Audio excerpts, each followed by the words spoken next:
Hello, welcome to the final Qadida live stream double venture epic thing that's happening.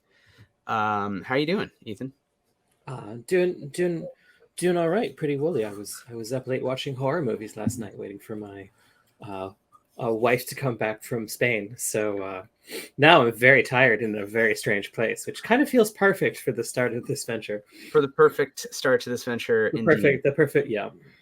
So I'll do some universal recaps, and then as we bring on other scenes, we have a lot of stuff going on. This is the big ending. But who is your character and where is your character? Just to set one. So my character is Angero Hall. He is a humanoid Qadidan hook, which is a type of spy, or depending on how you play it, spy hunter. He is an amateur cartographer obsessed with mapping in a city that is impossible to map, not only for its very, very, very long and mysterious storied history, but also because it is Cold War bifurcated down the middle by a series of impossible to navigate traps. He is currently in a dumpster where he was stuffed unceremoniously after grokking that a group of people were up to no good and starting to make trouble in his political neighborhood. And unfortunately, by being unable to either detonate an explosive on his person or stop them from doing that, he failed to stop an assassination from happening, and is currently inside a dumpster. But he also has snacks, and I think like a coloring book. They were very nice about it.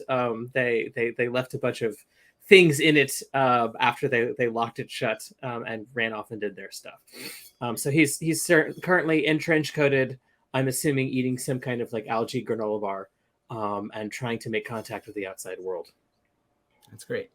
So, and this was, we said dusk, right? So dusk, the day-night cycle was shifting, and Yellow Tent Shaver was going to give their big speech introducing the policy of dual easing, which would sort of open up Free Qadida to the rest of the Void economy known to the people who have interactions with the Worshipful Company of Stillfleeters. And that would be perhaps good in certain ways, but perhaps bad in the long term. In other ways, in terms of allowing the Worshipful Company to have more power on Qadida, and Free Qadida being this isolated socialist state, there was some worry there, and the speech never happened. So dual easing has not been implemented by the party, by the workers, because no one has heard of it, because the big plan was foiled by this murder, which Angero did not witness, being in a dumpster. So we're gonna camera up on Angero getting out of the dumpster, I assume, at some point, wriggling free. Yeah, I suppose imagine he has pulled some sort of some sort of kit device and was attempting to like try and move one fixed arm inside all of this crap to try and cleverly like unweld the lock or something, and then stop that, and for a couple of hours has just been banging on it with a can, and then it popped open. Yeah, so there's like MacGyvering, but actually you just needed to kick it harder. Just needed to kick it over and over until yeah, that makes sense. So you are now out, and night has fallen. Night, the day-night cycle, adjudicated by the Great Dome, made by the mysterious dome builders, whom the archivists debate. Were they human or not? It seems like human scale, but you are now free on the street. There's now a lot of shouting and yelling and klaxons. There's like probably hand-cranked sirens, and there's just chaos in the streets. Like people are running around everywhere. I assume you're physically only a couple of blocks from probably where the murder just occurred. Not again that Angero would necessarily know exactly what went on, but you'd have. Yeah, so he is near enough. I think he's a couple blocks away.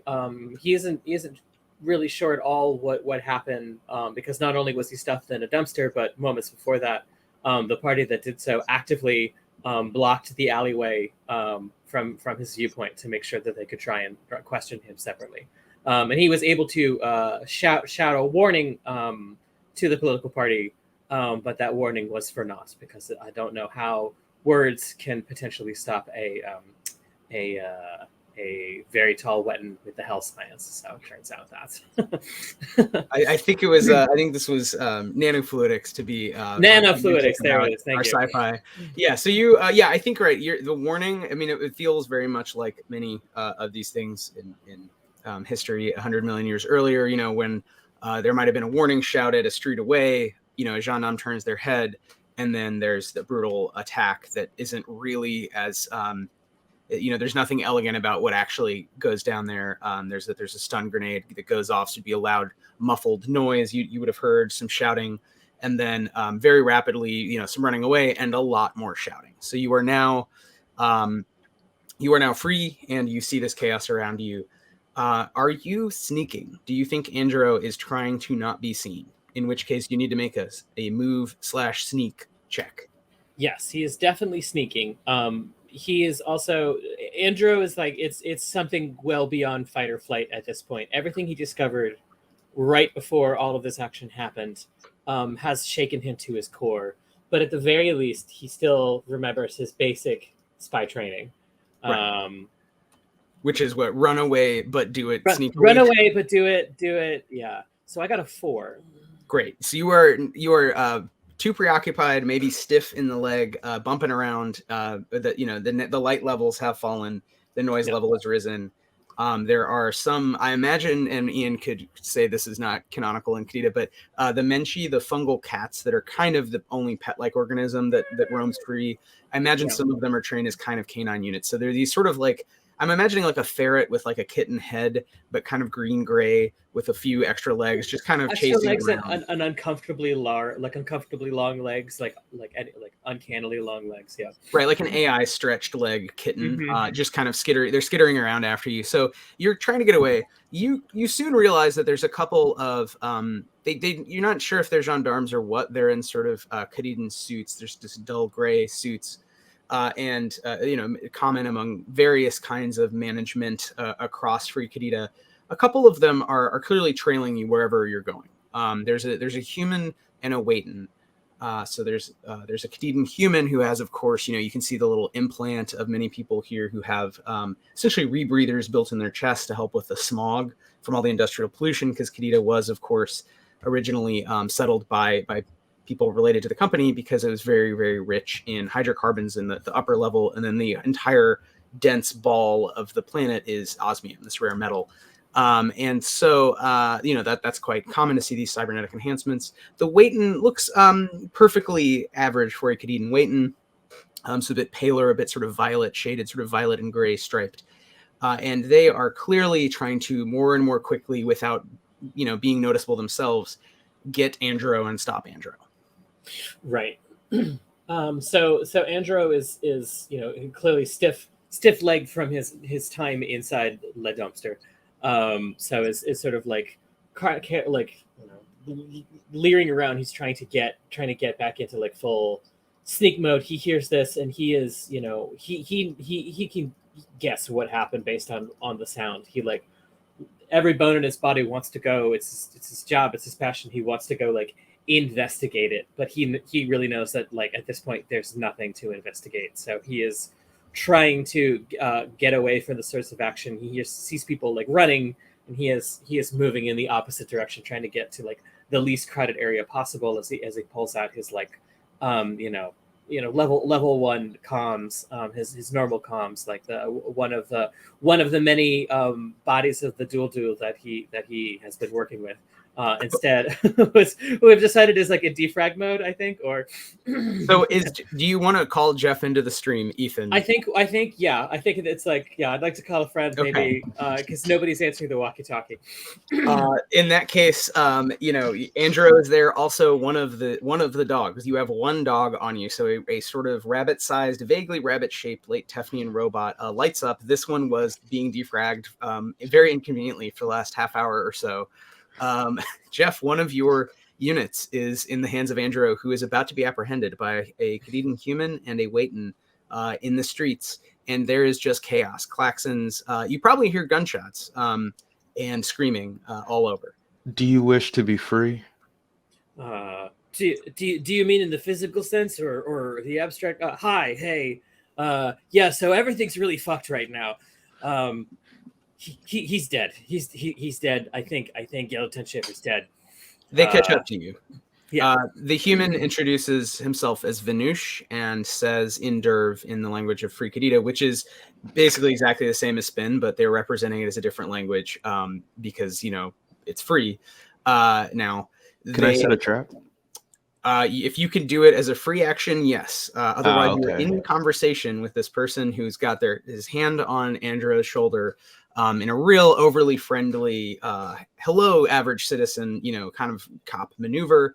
Tries to basically spin you around and ask, who you are, what you're doing here. Just real casual like. Go ahead.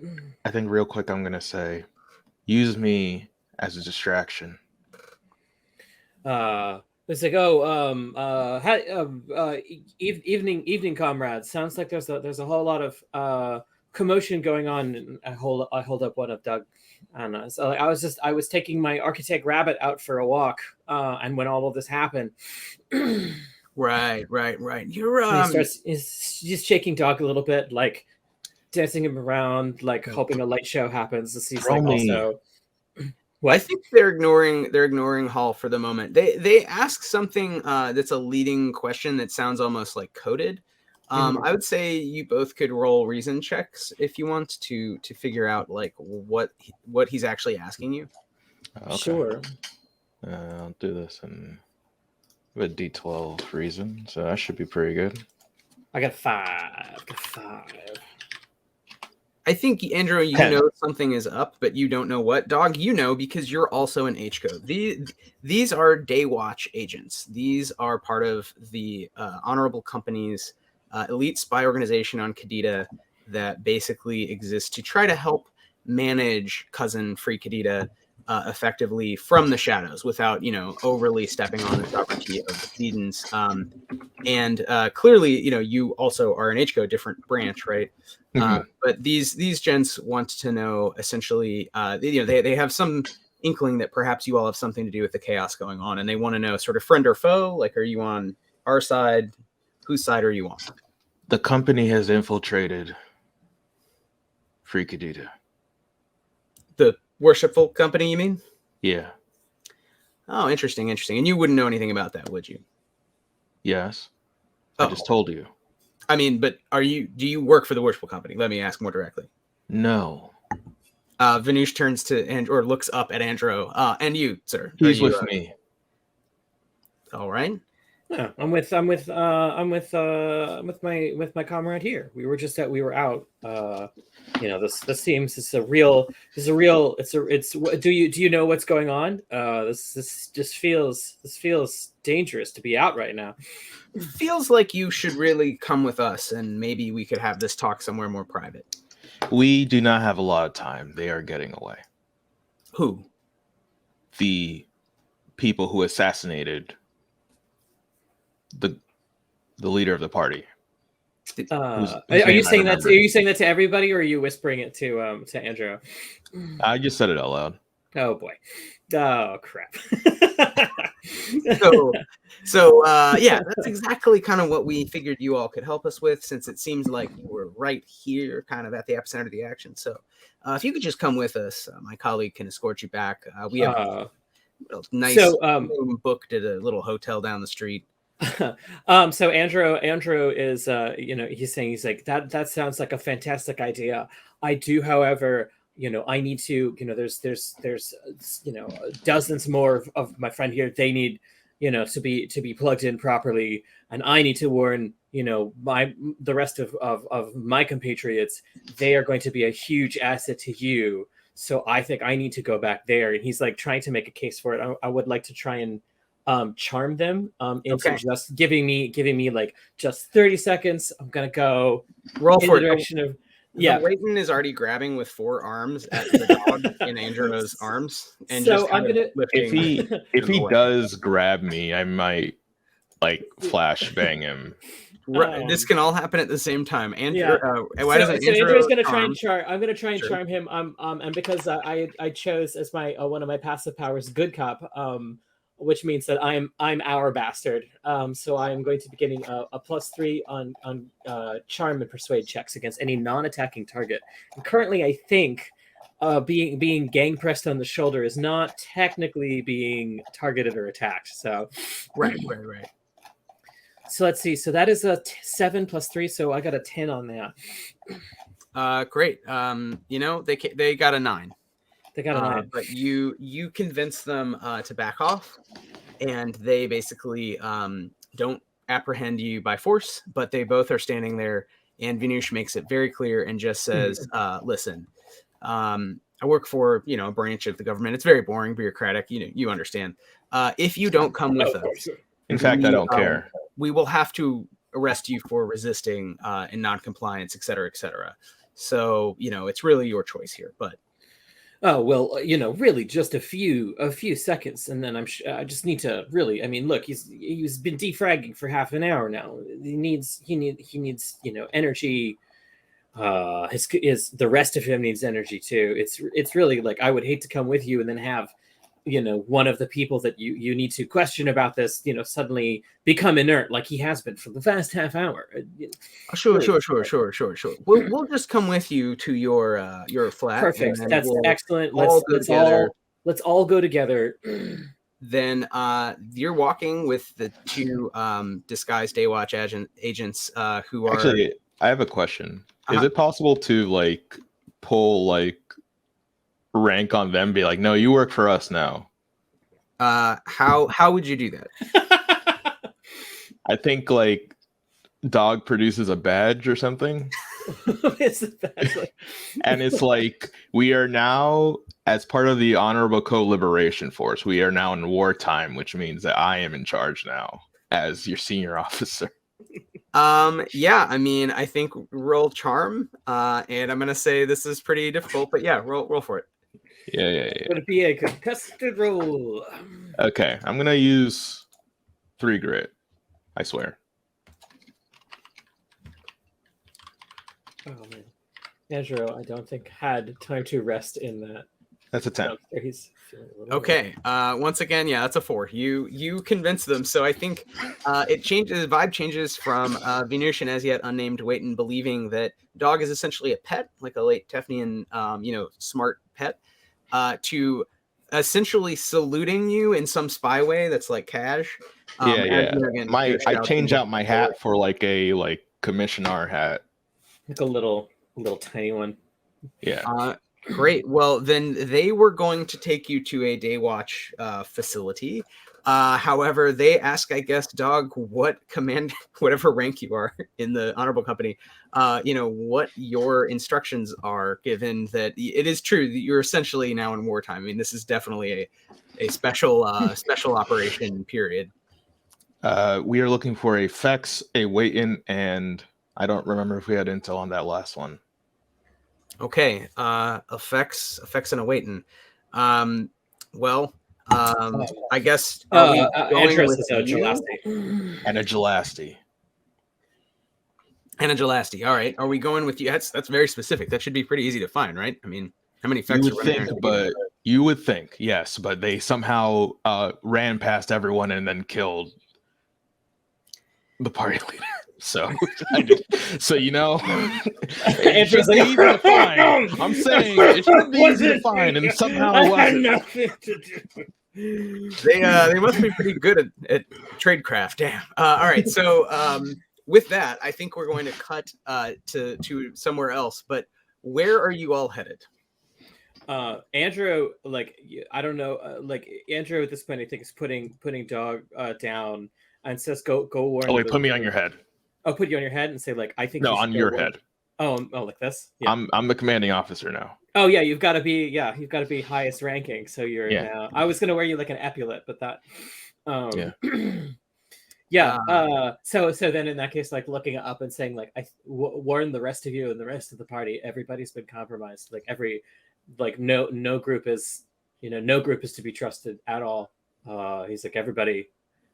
Don't trust anybody. Don't trust any of us. Don't Angero is very, very shaken and is honestly I'm gonna do a call, and I'm just gonna be trust only me. All right, I rolled. I think they do trust you all, and they are not smart enough to point this out. But I think you would, without rolling, you would know that definitely a lot of HCO is not going to allow you to just kind of commandeer their various operations already in motion. So you might want to, as you say, like trust no one, because there are various groups with various objectives here. Where are you all headed in the city? Are you trying? Andrew was heading back to his apartment, but I think at this point Andrew might just bail. Like he might just bail on everything. His moral code has been rocked. The thing that he had been hired to do for the future of the city has just failed catastrophically. He was there when it happens. He doesn't blame himself, but he was within. It wasn't his fault at all. Obviously, not him. Not all Angero. Yeah. But I think he Angero is 5 seconds away from like finding a safe house and laying low until all of this blows over. All right. Is it fair to say that Angero grew up on Qadida, right? Andrew grew up on Qadida, yeah. And D.O.G has presumably all of these, this information downloaded into them and has all this knowledge. So I think it's possible that for a split second, both D.O.G and Angero are reminiscing about a video from several years ago, before the war, so over a decade ago, that the Worshipful Company produced in green and white, as the archive footage looks like, called, let's see, what was that video? The Wonders of the Dome Builders. And I bring this up because it's also quite possible that someone else is thinking of this at the same time. So let's see who else might be just wondering. And the reason why, of course, is very simple. Here, let's see. I'm going to just see who else is around here. The Wonders of the Dome Builders. Everyone saw this video. If you grew up on Qadida or if you've lived here a long time, you would see in the archivist in their gray kind of monk lab coat, walking past a screen that's showing Qadida from space, and then it's sort of punching in on the dome, and there's lots and lots of information about the amazing properties of this dome that survived at least 10,000 years, probably more, seemingly built for humans, possibly not. And one of the most amazing things is tropism, is the fact that plants actually don't just need light and moisture. They also like a little bit of wiggle. And the dome builders, of course, must have known this. Now, there weren't plants on Qadida when the company arrived, and all of these Finnish colonists, provincial workers were hired to move here by the Worshipful Company to mine. But for some reason, the dome builders not only had the day-night cycle and soul strength, full spectrum, full radiation, sun, so that people who were essentially Terran in origin could live here. They also had a little bit of breeze built in. And so every so often, there's a breeze through the dome. Why? Because plants like to move, and it promotes their growth. And it's something that probably unconsciously triggers memories of before the war, when all these videos, it was actually a series, the Wonders of the Dome Builders. And this short episode, it's like a crash course explainer, a breeze inside the dome, is in the head of Angero. It's in the head of D.O.G. I'm going to say it, maybe one of the three of you wants to volunteer at also feeling a breeze as you're running away from assassinating Yellow Tent Shaver at the same time. Okay, there you go. Rel saw this video before coming to Qadida. She loves them. She's seen all of them so many times. You maybe even have seen a video showing off of this area before there was a divided city, when Kintara Station was the center of. It was a completely different neighborhood name. It's actually been completely redacted in Free Qadida. I'm not even going to say it, but in neighborhood you're currently in, which is the Collective Agora, but with its pre-war name. And you can picture the area where you killed, or rather Wilt, the Shriek collector, killed Yellow Tent Shaver. But in this kind of green and white, and someone's over explaining, like, look, the amazing architecture of the dome builders. And at that moment, maybe you snap back to reality. There are gendarmes everywhere. You're in the middle of combat. As I recall, you stunned several guards. Wilt did a thing. And then you started to essentially run away. Is that correct? Yes. Yeah. Okay. Yes. So there are 3 guards at least on the ground, and they've all had 1 hit point taken off them. And I think they're going to wake up in like 2 rounds or something. And we are absolutely booking it for somewhere. I guess we don't know where right now. And there are like another 6 guards nearby. So there's quite a few guards sort of around generally. How clustered are they? There were only the 3 guards like immediately in combat with you. Everyone else is at least a block away or inside a building where they have to like come down and out. So you'd have like realistically 2 rounds minimum to, you know, run away from them. So I think it's a question of what do you all want to do? And also, Leo, could Wilted Shriek Collector, could you roll a reason roll?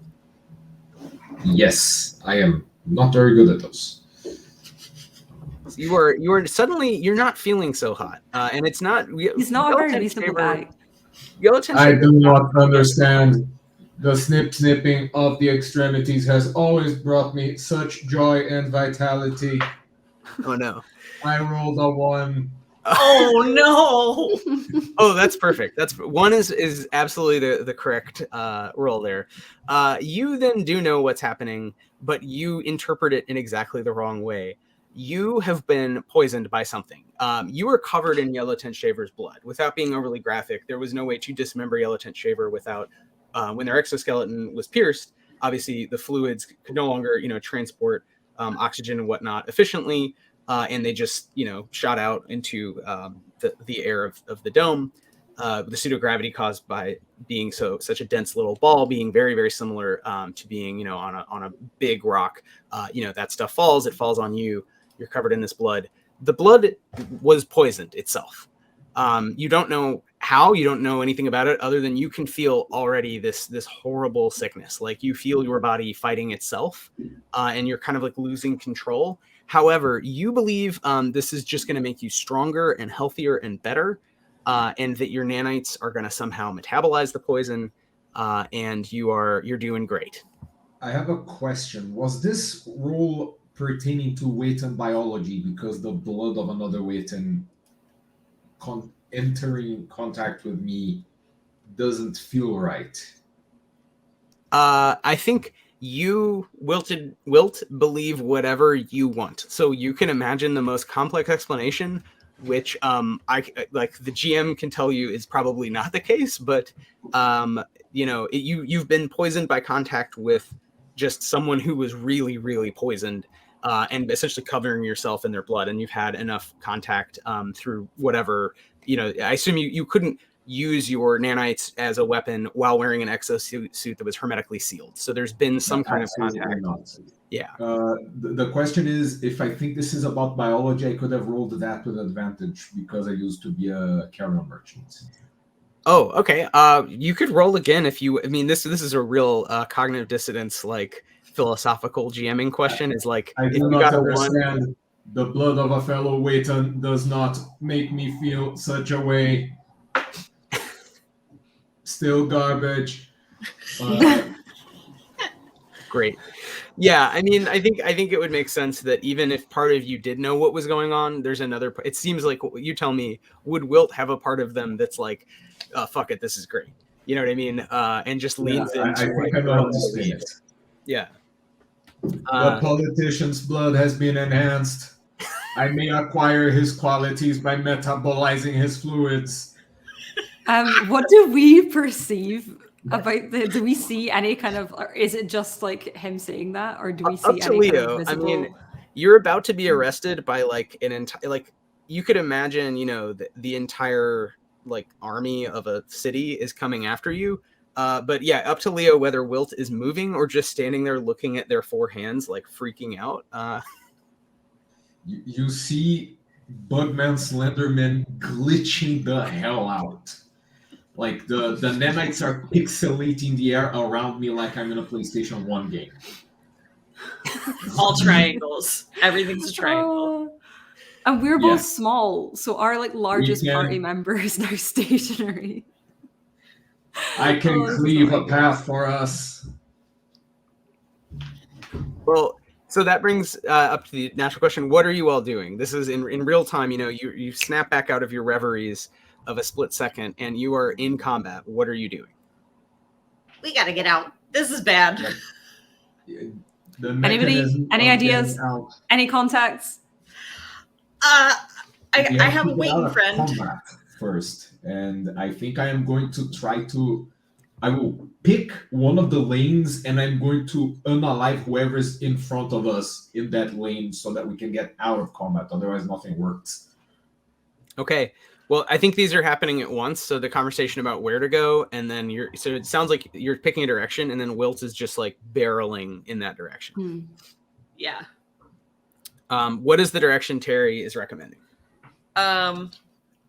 So Terri has a Waitin that she's worked with before, and their name is AOL Trial Runner, and she kind of like knows the general direction that they live in and that they've met up with before. That's like, as far as planning goes, it's get the fuck out and then find this person. Great. And so you would know that AOL Trial Runner for a while now has been living not actually in Free Qadida or Worshipful Qadida technically, but in the interzone, the demilitarized zone, the quarantine zone. All of those technically legally apply, called the Span. And that AOL Trial Runner has been able to help you on your smuggle runs on both sides by being kind of centrally located in an area where no one goes. Why does no one go there? Is it the landmines, the barbed wire, the unexploded artillery ordnance, or is it the health science radiation? Is it the fact that time-space was changed so much that every time you take a step, you might accidentally change who you are or change something about the nature of reality? I mean, are these just bedtime stories that parents tell children to scare them in Qadida? Or are they why two well-resourced militaries refuse to go into the Span? You tell me. Yeah, it could just be gentrification, as Aaron points out. So, It also could be the carnivorous plant that the radiation has like really got them fired up. Yeah, there is a list of 100 plants that only grow in the Span in the book. So will we run into that? I don't know. You tell me. But AOL Trial Runner lives on the edge of the Span, and you believe you know where, and you could, potentially meet up with them. That seems like the information that might be worth conveying in this shouting to Rel, split second kind of explanation. Go to the Span. Let's go. How far is that? Are we going to do legs for this, or do we need wheels? You are a few blocks away. Why don't I pull up the map? And while I'm doing that, so back to, it sounded like, Leo, you're basically saying Wilt is just going to barrel ahead and clear the path and fight. We are surrounded. The only way for anything to work is for us to get out of combat, unless one of us is really good at making us suddenly be on a roof. I think we have to clear a path. When you say, are we doing this with legs or wheels? At this point, the glitchy voice is going, my legs are pistons, my blood is fuel, let's fucking go. Oh! Normal. It's normal time, baby. Oh, God. So you are in the Collective Agora. You need to get through the Wanren district, the old district, and you need to get through the Helshia district, the new district, to get into the Span. So we'll say AOL Trial Runner is not too far north and is to the east. So it's sort of just off Helshia district in the Span. And you know where to go, Terri, but getting there, you're gonna have to make some checks here. If you want to flee combat, you all can roll to flee by rolling movement. And essentially the guards are going to try to run after you. Right. Okay, I have a quick question, in which case, because I have the shake a tail power. I don't know if that applies during combat or if it's just people that are following you subtly. I also don't know if that is something that I can only use for myself or if I can use it to shake the tail for a whole party. That's a great question. We should figure this out. It is if you're being followed, so presumably first you have to leave combat, to Leo's point. Once you leave combat, then you can burn 4 grit, and you basically are auto stealthed in a way, mechanically. So everyone to find you, they have to first make a standard 6+ will perceive check. And even if they do that, it's not like they catch up with you. It's just then they can pursue you. Otherwise, you've shook them. You've done some weird route that they wouldn't expect. Mm-hmm. If I give her a gadget, can her roll cover all of us? I can still hold tricks. Sure, I love that. You're going to use one of your nano assassin things to help Rel kind of lead you all down the right alleyway. I'm also imagining there's a lot of different older buildings around the Collective Agora from when this was part of the heart of a unified city controlled by the Worshipful Company, very hierarchical, very classed. And there was a lot of older dome era architecture with newer company buildings, which now seem kind of out of date, and sort of finesse style, some cheaper housing. And a lot of them, I think, have probably, I'm picturing different parts of New York with like basement windows that are just at street level. So I'm picturing like, a raccoon person like sawing through the sort of bars, the iron bars on a window that's like just big enough for an adult human or waiting to kind of like jump down. And maybe you go through a building and out the back, into another, out the back, that kind of thing, as opposed to just running around corners where, eventually a bunch of cops could catch up with you. You tell me, do you want to roll to flee the scene? Yes. I think we have to, right? Yeah. Then everyone needs to make a movement this. check. This is an other people problem field generator. It is a cloaking device. I would also just like to state for the record as well that I'm at 5 grit. Yeah, I mean, I'm looking nasty, Not so once we're fleed, we have to use some of that thinky boost that I spent all my money on. Great. Yeah. So you're popping pills, running away. They're gonna roll a d10 to try to run after you, these guards who are... Ooh, I got a 9. So I'm going to burn 6 grit because I have a D4 in movement and I have a -1 penalty to movement because of my bend. So here's hoping I don't get a 1. Because of your You nice, have to cool succeed armor. on the roll for Rel to be able to use her Shake a Tail ability. Is that it?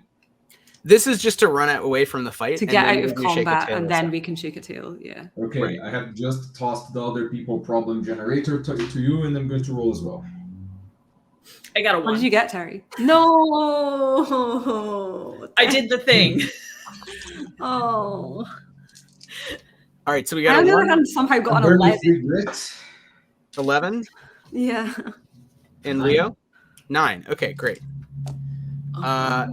That beats them other than the 1.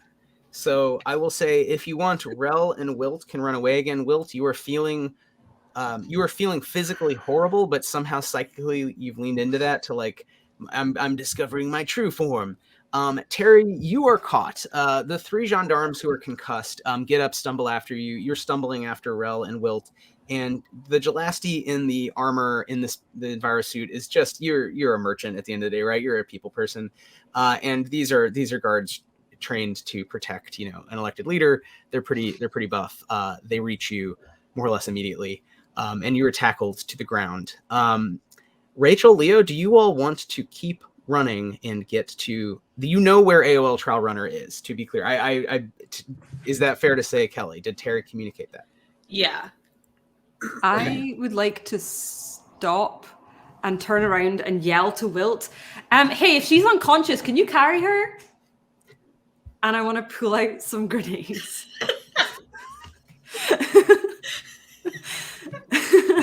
Best. Look, I have one tool, and it's grenades. It's bomb. Great. Yeah. Absolutely. Great. You stop at the edge of the street, look back. This is like classic bank robbery, like Heat or something, like one of those movies where like mostly people are going to get away and then they have to stop and they're like, oh no. The guards are drawing guns. One of them is definitely like, tying up Terry's hands. You lob a grenade? I'm just trying to decide if it should be I have 2 kinds of grenades, and I'm just deciding which kind it should be. Concussion or explosive charge. It's going to be concussion. So yeah. I am going to yell, sorry, Terri, and throw them. Okay. Okay. Roll combat to not throw it, far away from the people you're trying to hit. Okay. My combat is a D8 plus 2. Right. This is an 8. That's an 8. Great. You hit dead on. You bonk one of them in the head, and it's a concussion grenade or a fragmentation grenade? It's a concussion grenade, ancient or high Tefnian, D6 damage, and they have to pass a difficult will check or be knocked down and out for D3 rounds.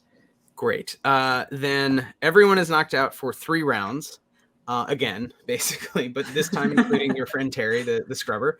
And basically, this air implodes and they all fly backward and are just on the ground.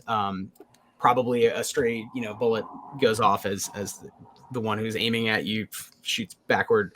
And you are all once again, you're free for just like a few seconds as guards are swarming this area. So you're gonna grab Terri and run. Yeah. So they take 4 damage, all of them, and yeah, I am gonna implore Wilt to scoop Terri up because I am too small, or I'm gonna try and help, but like I'm not very good at this. But yeah, we're gonna scoop up Terri and try and run. Probably do you want to use shake a tail for the 2-meter tall bug and you to carry the same person together than for just one of us to grab? Yes, please take her. That would be great. Yeah, I'll grab Terri. She throw her over my shoulder. It's not the best because I'm all spikes. And This is fine. I mean, she's wearing armor, so presumably it sort of cancels out. Okay, you grab your injured, unconscious comrade. You're running away. Rachel, do you burn 4 grit to use shake a tail? I think we have to, right? Like, I don't think there's anything else to do. So yeah, let's do that. And you have a +2 to it.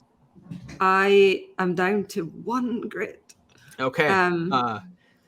Then you have 1 grit. However, you have done this kind of lateral movement where you're like going through buildings in an interesting way, and the gendarmes who are all around you now, momentarily at least, lose you, and they're going to have to roll something to find you again. For the sake of speed, I would like to do this in a kind of compressed way.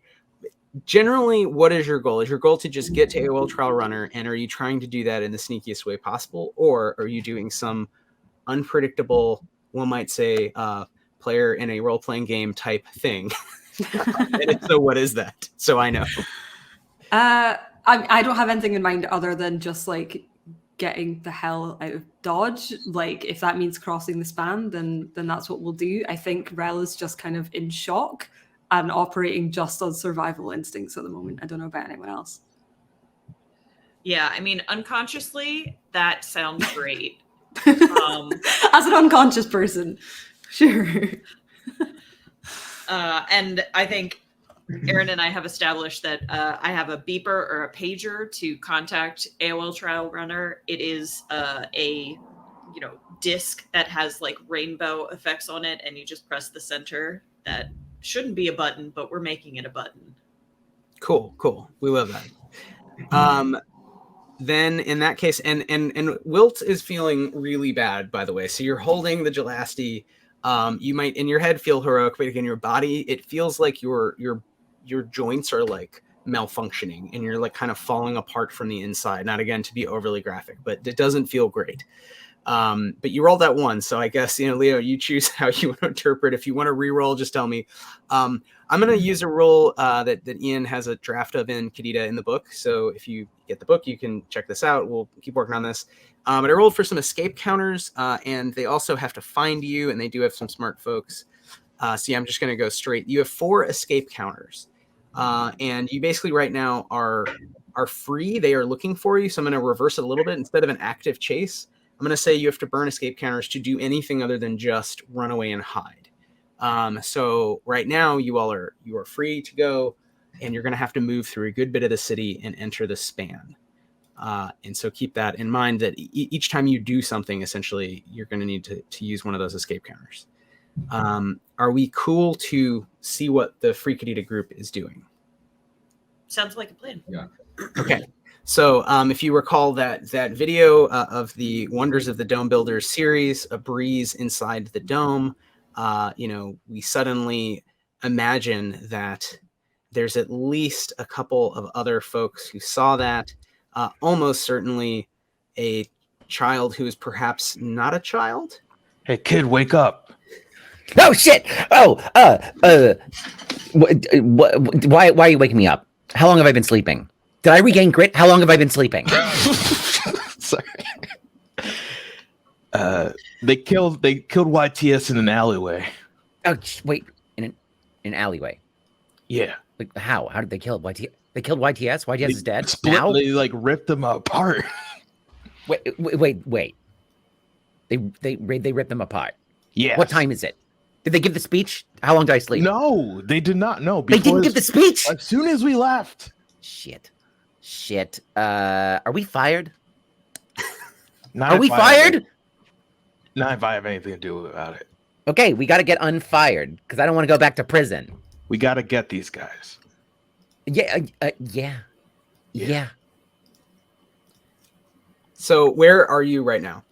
In Angero's house? Where was Guy asleep? I don't think Angero is back at the apartment. I think I think maybe the two officers. They can. I don't know if Doug is this the rest of you or is that the module? I like Doug. Doug. We know Doug very well.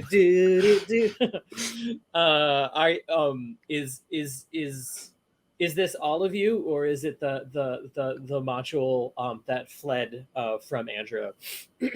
So I was saying, I'm thinking like instead of being on top of you, since you want to vote, but I'm on top of one of the two officers, and if we heard the grenade that they threw, we're gonna go towards that, and then you guys back at the house should meet up with us. Is the suggestion? Okay, so you're not together. I think, Ethan, this is a question for you, the player. Is Angero going to meet up with Guy and Dog, the rest of Dog, and help? Or is Angero giving a sort of farewell address to the camera, noir style, wistfully looking out the window? What's your call? That's a good question. I think Angero is like if they look around, like he is not there. I think that there is like a little neatly packed up like satchel, and that satchel has the apartment keys in it, the key fob for it. It has his 80 void gilders in it. It has his pistol or one of his pistols. It has a flash grenade, and it has a note that says, "Seriously, no, don't trust anyone." Oh, not everyone is up for the fight. There's a period, and it says anyone in all caps. But Andrew is not there. I don't know, like did he pull a Buster Keaton and book it when people turn their backs? Is he just hiding behind a garbage can right now? It's unknown. We can see you behind the corner, Andrew. Your foot's sticking out. Stop playing around. So Andrew is trying to do a smooth noir Irish goodbye. For a spy is apparently very bad at the sneaking portion. You would blend it in, but there's a big trail of toilet paper coming off your shoe. It's the trail of bowling balls leading right back to him. Well, Ethan, so I guess the question is, are you going to be in the scene or not? Am I removing you from so like, out of scene, is it simpler in terms of directing this to have one less player in this 9-person massive thing, or is it like fine, sure, fuck it, everybody's here? This should have been in the production meeting. Trying to shuffle off to make the final scene a little easier to wrangle, but since every attempt to kill Andrew has so far failed, I guess he's around for the ride. Just unkillable. Andrew, what, do you want to die? No, as a character, he doesn't. Logistically, that was the original idea. All right, I guess Andreo's here. Andreo's when you don't want to die. Yeah, Andrew died on the way back to his home planet. Sounds like you're all together, despite Andrew almost giving a wistful goodbye to the camera. The camera, for the record, I do camera, not want and to the die. camera shifts back to the party again. Where are you all together? If not Andrew's flat, where did you all end up? Probably Andrew's flat then.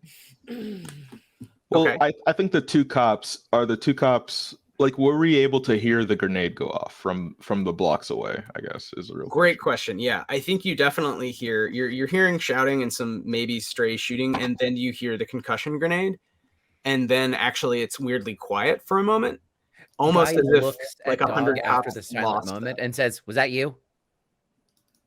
Is that yours?" No. Wait, look. I think if they did use that power to shake the tail, I guess I can't actually find them. So I guess I'm just gonna be like, well, we're gonna have to cut them off somewhere else. All right, If that makes sense, right? Because I can't actually. you can roll combat. you can beat shake the tail by rolling, and then we will enter a escape counter versus escape counter thing. They have 4 escape counters. However, there may be some reasons that they've discovered where they might need to burn. Okay, so I would have to like try to. Oh, what do I roll for?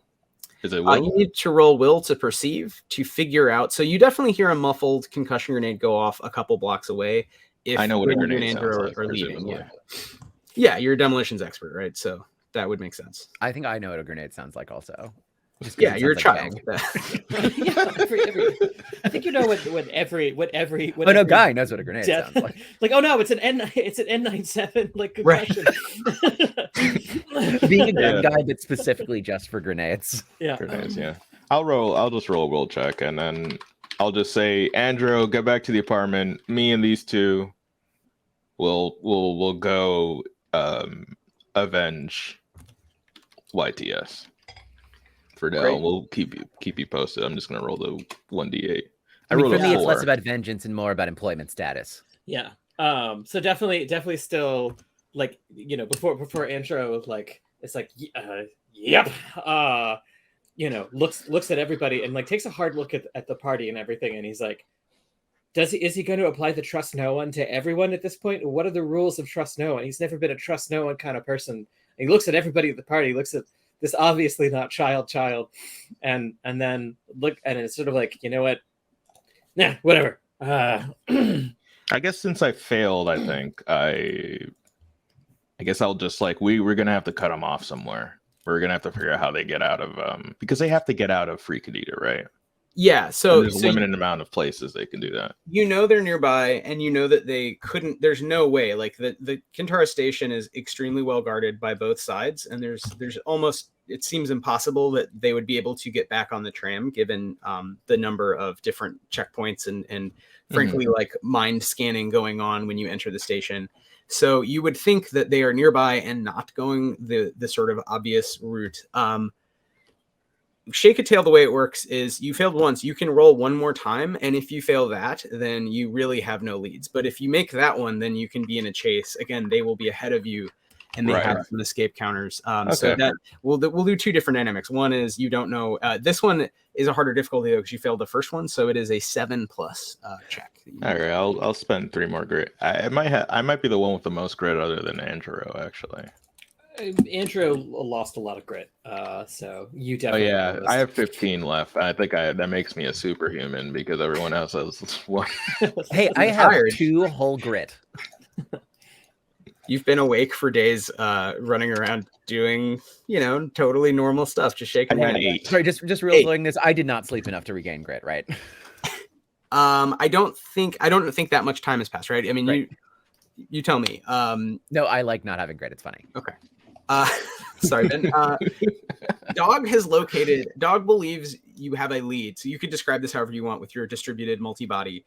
The Lapine robots from 5,000 years ago that have extremely advanced I think you see scanners, across the city like a oh shit, what is that called? The mesh, like a mesh setup.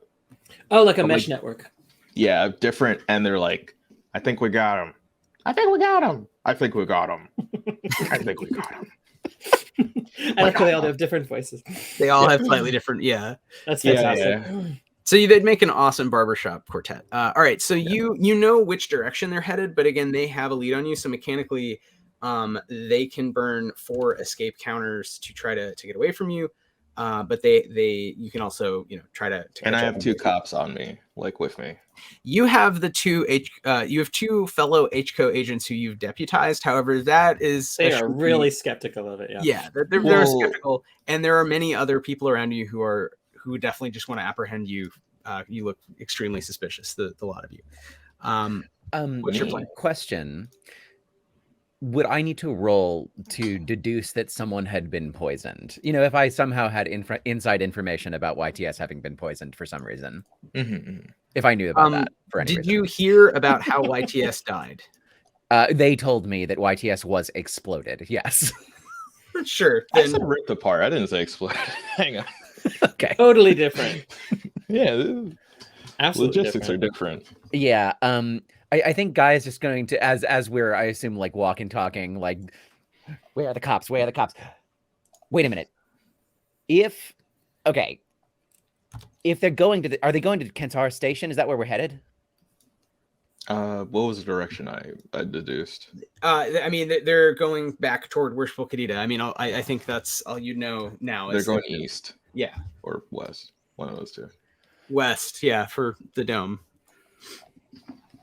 So they're not going to Kantara Station. No, they don't seem to be using the station, which would be very, very well guarded. So that makes sense. Then never mind. I'm not helpful. All right. So are you all following? Are you all giving chase? Because I set up this poison sensors at Kantara Station. Mm-hmm. Oh, you did. Oh shit, that's right. But yeah, I think logically you might know that if someone may have been poisoned, so that is a way to perhaps get more intel. And I will tell Guy we're looking for a roided up weight, a juiced up weight, Gelastian effects altogether. Are the Gelastian effects, are they also juiced up? Unclear. Like they do gym stuff? I cannot exactly bench anything. I am a child. I am not sure, but we know the Waitin was the one who ripped them apart, so it seemed to be a nanofluidics sort of deal. Oh, so let's gym in more the blood version of the gym. Like not nanotubes. Yeah. All right. If we're ready for this, I'm going to bring everyone back in. So for a brief moment, all of you remember the voice of that archivist in the video describing the broad avenues and boulevards that suggest perhaps the dome builders were slightly larger than Terran humans. We're not really sure. In fact, it might be that they were simply robots that looked like humans or just balls of goo. It turns out that many forms of sapiens evolved to just be balls of goo. And as you imagine this, sorry. I'm gonna try to add back some folks. I want these people to know it's on site. Well, you're not together yet. I'm just saying. I'm not letting him get out. I'm not letting him get out alive for professional and ideological reasons. It looks like Rachael may be with us in a moment, so I'm gonna add her back. How we want to do this is this is a chase. You can try to catch up with the other group, and if you basically beat them in a movement check, so you're running after them, they're running away, then you eat up one of their 4 escape counters, which I rolled on behalf of all of the soldiers also trying to find them, but we'll just apply overall. They have 4 escape counters in general. They can also use an escape counter to do something like go to a hospital, or I don't know why they would do that, but or something similar. Stop and rest and use a power that takes like 10 minutes. So it's up to both groups how you want to play this. But you are in a sort of early industrial city that was ruined by a war 10 years ago and has been somewhat rebuilt. And you're moving from the heart of the new socialist government on the east side into the old district. This is one of the most densely populated areas.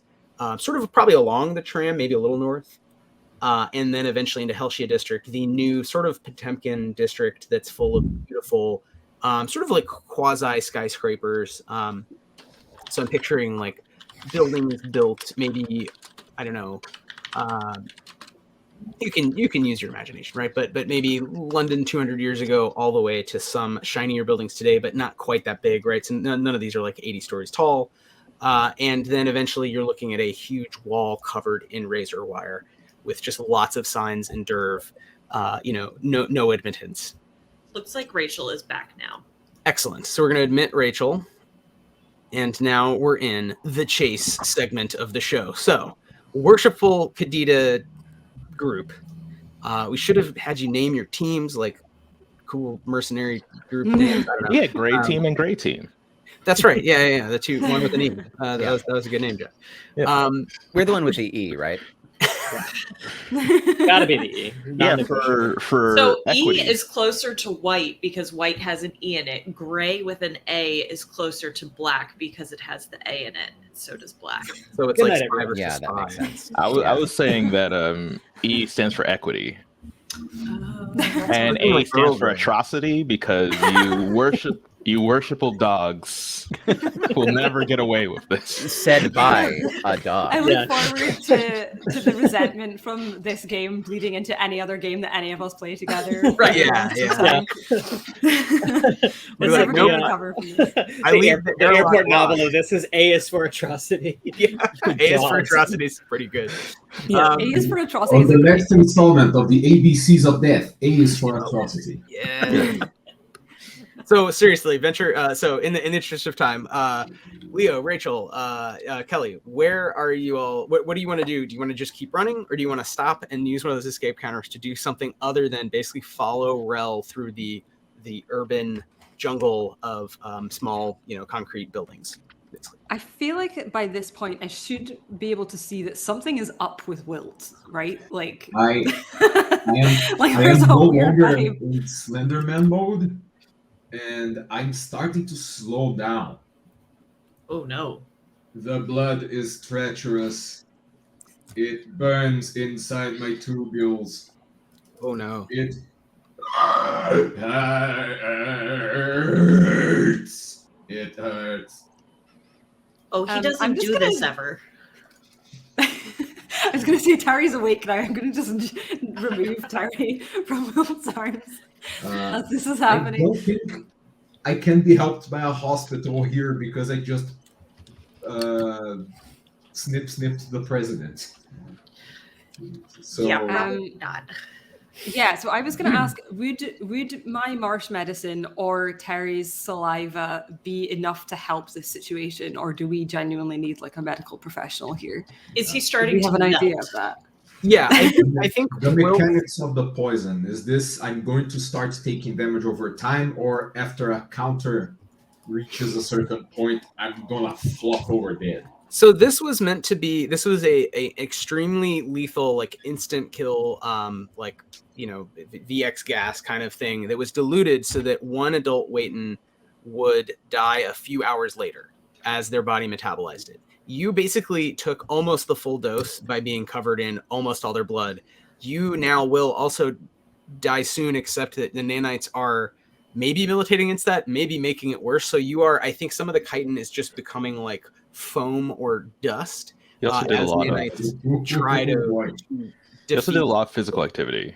The be dose fair. was applied to their hand by whoever poisoned them. I have no idea. Who knows? I don't know. It's a But mystery. right, if the dose is then like all over your body, then it's going to be somewhere where the So- blood's gonna T-shirt get is to no you. longer legible. To answer Damn your it. question, if you don't do anything, you will die by the time you reach the span, basically. Wilt. Doing anything, then I can't try to cross the span to get to a hospital on my side of the Qadida. I have to do something here. Would medical assistance from my from Team Atrocity help me? Yes, it could delay. It could basically add on. So you could burn like an escape counter to add a wilt counter that will let you like then get to a hospital where you feel safer.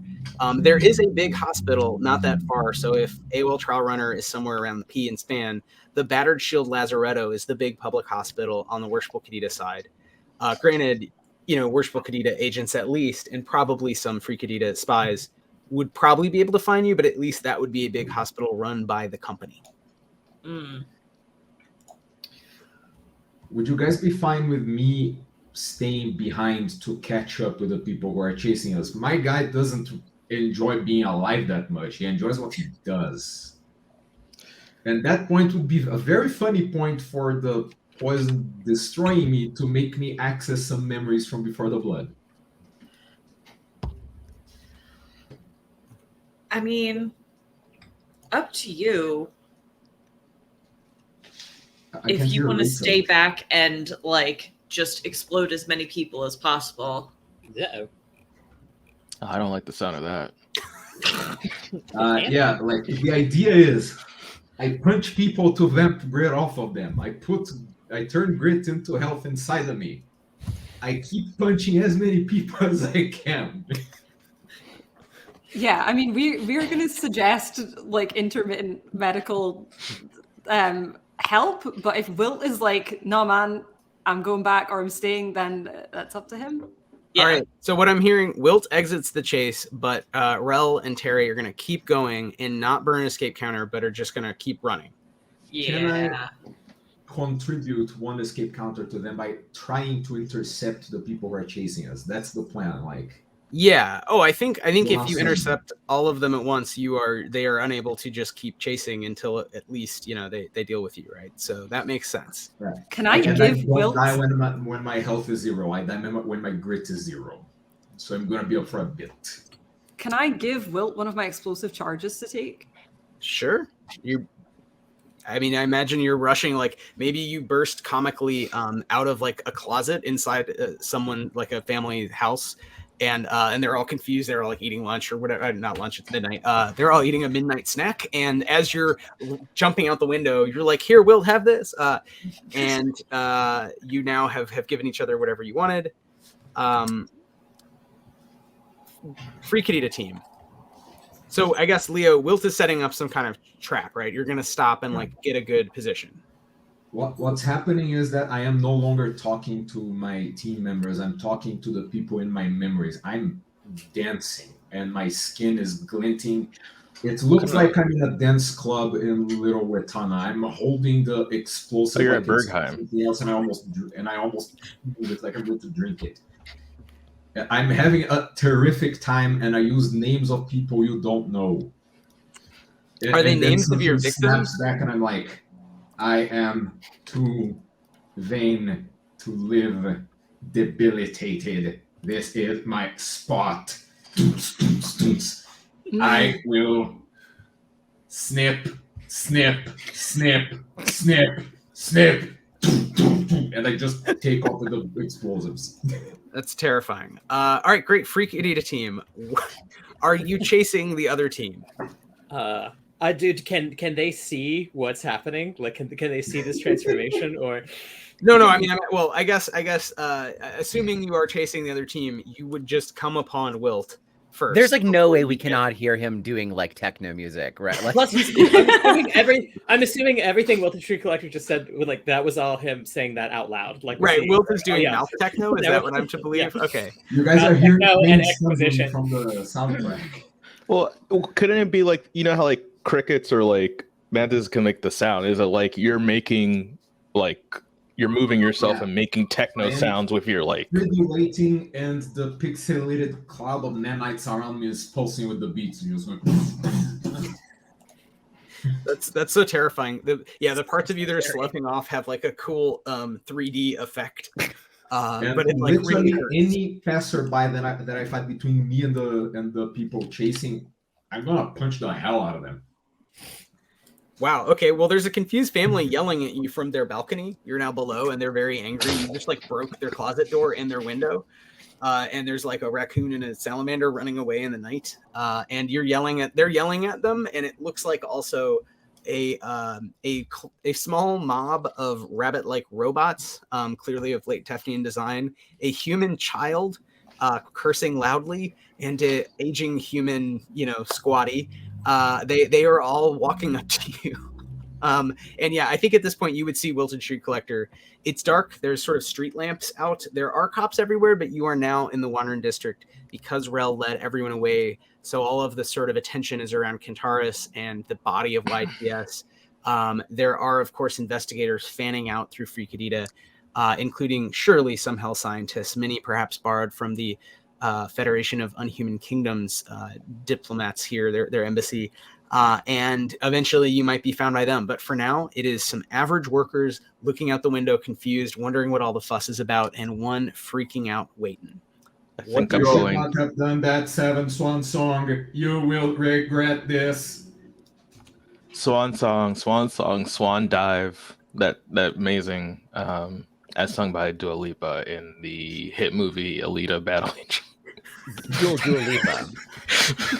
Dua Lipa, yeah. Battle Angel is something you could call me right now. I'm going to make an announcement. Everyone, go back to your homes. We have found a capitalist. I don't know. I think we found three. To your puny ideologies. I don't believe in anything. I am here for the snip. Yes, capitalists do not believe in anything. We both agree on that. People are very confusedly leaning out the window, and now there's factional yelling because roughly Free Qadida is kind of half and half. There's the Gruget, the kind of techno liberals, and then there's the more hardcore, the further left, ongoing cultural revolution. It started a small differences argument in the night. Now there's people yelling at all of you from their balconies, essentially. But they're all very scared of Wilt, so I don't think anyone is approaching. See, the four of you are in the street with just average, normal people around you, just kind of yelling. Many of whom do volunteer on effectively the community watch. So many of them are getting out tools, or maybe a couple have a shotgun. So you're now surrounded. But again, no one is close. So what do you all do as you've clearly found one of the described assassins? The key one on it, obviously, the one who did it, really. The OJ. The only libel. one. Solely him. No one else. You do look like you go to the gym, man. I like respect. I'm gonna pass you, Guy. I'm gonna pass you a grenade. What do I do with this? What do I do with this? It's not live. It's just you just throw. How long do I have? How long before it blows up? It's not live. It's just. I'm a child. I've never used a grenade before. We both know that's not true. Yeah, Angero is he's giving Guy a really hard stare, just It's never too early to fight. Should we enter initiative, or is there actually, Leo? Is there any chance you're not going to do an initiative thing here? I think both sides want to strike first. Okay, then roll initiative. That's literally why that mechanic exists in games, as I recall. Unless someone has a power you believe would preempt just roll and move. Doing a roll off. Not that I know of. I guess I can roll for confused onlookers, but I'm not. They're not going to act this round, so you all get a free Wild West, showdown round. I don't think I have anything with. I got a 10. That's just for the other group. I have Kawaii, so you can't attack me until I that's pretty cool. that I am a cold 6. 5. All right. Is that? Oh yeah. So are you rolling though, Ben? Yeah. Where should I roll? Hold on. Actually, I guess we could try to run past him.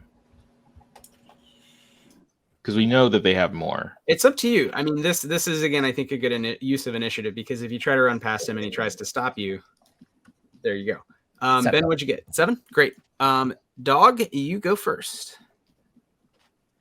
Okay. I'm going to tell Guy, okay, we need to get the other ones because this one doesn't seem very lucid. I don't know. He looks like he was in Berlin circa 2010. I have no idea what that is, but it sounds bad. What's a 2010? You had to be there. There was a lot of lights. There's a lot of sweat, salted rims everywhere. Anyway, is that a synesthesia thing? A number is a light. Oh yeah. Well, it sounds like a number of lights. Bug singing in German. Ich tu dir weh, tut mir nicht leid. Before I forget, I just want to take this time to say, if you own a club, right, and you salt the rim that's half the fucking cup in a really warm area, Why would you do that? It's gonna slip out of everyone's hands. Why would You're you trying do to that? get people to be thirsty and drink a second drink. No, but like the rim is like half the cup. And it's like sliding down, and like you can't hold on to it. How are you supposed to dance and have your drink? This is a great PSA, but save it for the chatty. We'll do a whole chatty about, what is Qadida? Which city is it vaguely modeled on, and what are the drink problems there? Okay. Is Dog going to act in initiative? I'm going to suggest a guy to run past him. Well, why did you salt this grenade? Why is half of this salted? No, it's coming down the rim of the grenade. You can't hold on to it. So the grenade I gave you is one of the flashbangs. It causes all targets to suffer -6 to all rolls for 4 rounds. Yeah, I got this. But if you want to run, I'm going to suggest to run past, and I guess I'll try to actually run past with conservatively 20 bodies. Okay, Just 20 of you run past. You are past Wilt, but Wilt could catch up if Wilt runs after you, right? So if you're running and just doing the run action, you're not attacking, then you are moving really fast. Guy, it is your initiative. Yeah, Guy joins Dog and continues this sort of feigned, like, it's a grenade, I don't know what to do with it, why is it salty? like tossing it back and forth, and reaches Wilt and just says, like, you're an adult, you know what to do with this, and like proffers it to him. But without pulling the pin, you just give not yet. Give armament to the I don't pull the pin yet. Leo? All right. Turn to Looney Tunes. Yeah, just turn into a Will Eisner comic really quickly. Well, I actually don't care. I'm hitting everybody. I want to draw attention. Well, I'm wearing the world's skin as I come in. The grits is already burned for that. And this person is pointing a grenade at me. I'm handing a grenade to you, saying, please help, I'm a child. I don't know what to do with this. And I appear kawaii to you. Bug brain immune to cute.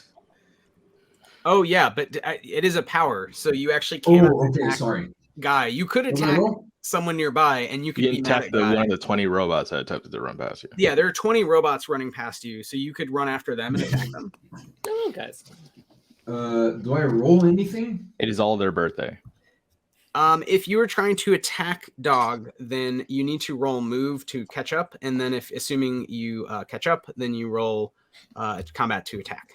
Do I see Angero? Because Angero is the one I recognize. Angero is slower than you, and yeah, so Angero is closer to you right now. Dog is like already like past you, and there's a confused child lobbing grenades. I don't know Dog. I know Angero. Angero's right in front of you. If you want to hit Angero, roll to hit. Cool. Wait, so just to finish my turn then, if Wilt does not take the grenade, I just sort of like, with one finger on the pin, just like hot potato it, taking the pin out, and hot potato it again, and just keep hot potatoing it, and then just drop it and say, I give up, and run away. But with the pin out. With the pin out, and have dropped the grenade at Wilt's feet.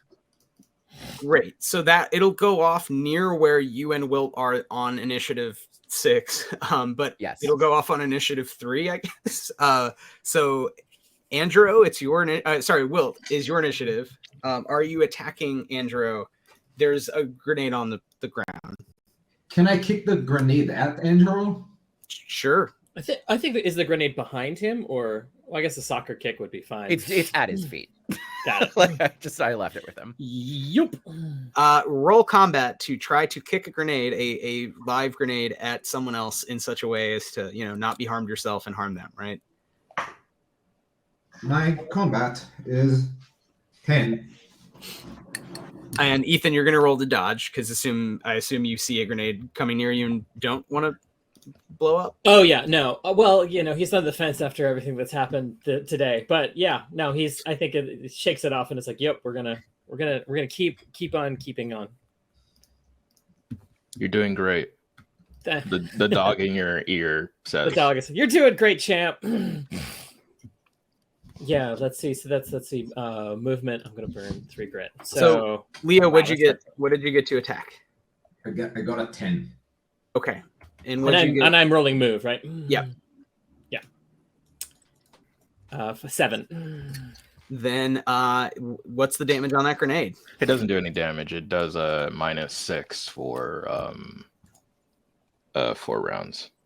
It's -6 to all rolls? Yeah. Wow. In 5 meters. Then Angero, well, what does it feel like? So Ethan can imagine. Yeah. Have you ever been in a car, right? I've never been in a car. Have you ever been in a car for like a long period of time and then you try to stand up? Oh yeah. Or like on a horse, I guess. It feels like you were on a horse, but like to your eyes. Like your eyes were on a horse. And now they're not on a horse. I mean, if my eyes were on a horse and not the rest of me, I feel like I can imagine, my eyes have galloped far away from me. So we're going to call this an eye horse vertigo bomb. Has just gone off right at Angero's feet after the expert soccer kick of dancer Wilt. And Angero is just feeling, Angero, it's your initiative. But you now have a -6 to all rolls, like forever. So you feel really sick and weird. Not forever. It's 4 rounds. Forever. You feel bad.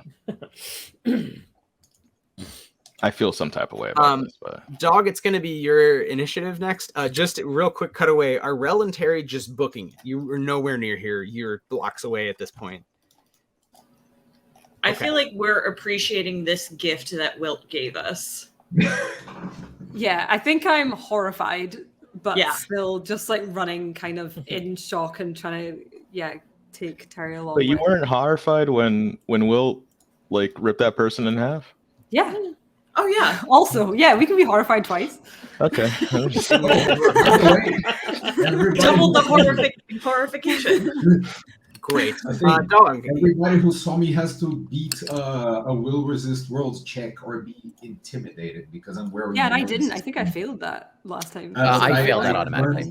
I reburned the grit because that thing faded, but the 3 pursuing parties did see me. Great. And I have a question about my turn. Kicking the grenade away, was that a reactive thing and I can still do a standard, or was that my whole thing? My whole turn? I was considering an attack, a standard attack, because you were trying to hit someone with the grenade. So presumably, although it was fast, I get you. It's like a reaction. But was there something else you want to do that was quick? I would jump in claws first. The dude got concussed. I think then you're at Angero when we come to your initiative this round. You're already like on top of Angero, who is like stunned, right? So Jeff, it's Dog's initiative, but to Leo's point, you have to beat a standard will check, or you are intimidated by Wilted Shriek Collector, who looks truly horrifying. I failed that automatically. I have a D4 will. Right, and Guy is not really fighting, but is intimidated, running away. And Dog was running away, right? So Dog may not matter. Okay. You are not intimidated and you're running away. So what do you want to do? Keep running after the effects in the Gelasti? I'm going to tell Angero, do it for the cause. Don't worry, your blood will grease the wheels of revolution. That actually does make him feel a lot better. Also, my bad about the grenade. Sorry, I'm running. Yeah. All right. Yeah, I'm not sure if at this point Angero is gonna despite having like no things, he might turn around and try and fight Wilted Shriek Collector and just like do it up. Well, let's find out. So Jeff, on your initiative, I kept running. You're running. Could you roll movement? And sorry. Either Kelly or Rachel. So I'm guessing Kelly. Can you roll? It looks like Rachel had to step away. Can you roll movement? Whoever wins, right? So Jeff wins the tie, but this is going to cost you one of your 4. You still have 4 escape tokens because Leo did not use one. Leo just left. So I just want to say I'm rolling in one-offs too, and if you guys look at this, I started rolling one-offs but someone else started using it. But I'm on fire right now, so I rolled a 10. 10. Wow. I think my movement is better, so can I roll over Terri? Yeah, I mean. Okay. One of you roll. Okay, cool. Oh, this is cool. Ethan also drew the poison, so I'll show that in the screen. Ooh. Is this a standard movement check, or is this? This is a move run check. You are running away, and Dog is running after you. You have a lead of a few blocks, but Dog is trying to catch up with you. So. Okay, so I got a 5 and I add 2 to that, so I got 7. All right, so that so Dog is very fast and has sensors, so that eats up one of your tokens. You now have 3 escape counters left. All right. So Dog, you are gaining on them. They are several blocks ahead of you, but like you know where they are, and you're getting there faster and faster. That's your turn. Guy, you're a scared child who just lobbed a grenade that was then kicked back at your own teammate. Yeah, I think I see it like blow up at Angero's feet. Like obviously like blinds me a little bit as well. Look back, see this like horrifying like person who is the background animation of a rave, and just start like bullying it with Dog.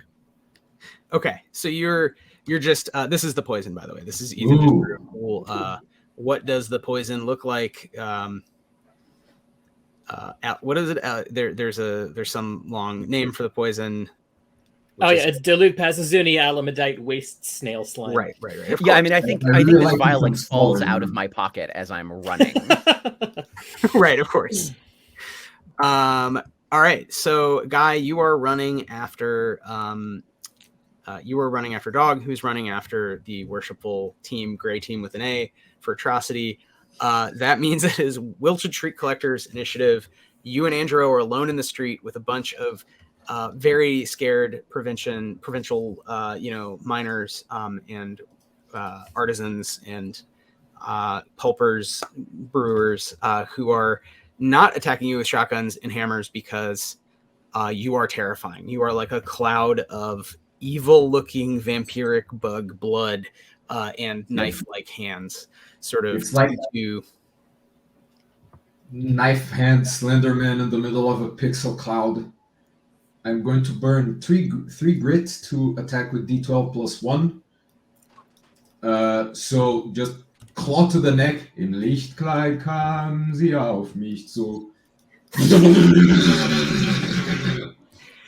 The German techno really adds a little. That's a nice little chili flake to this attack.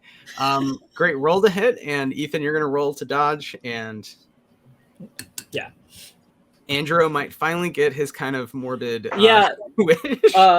His I would say comeuppance, but like what exactly did he do wrong?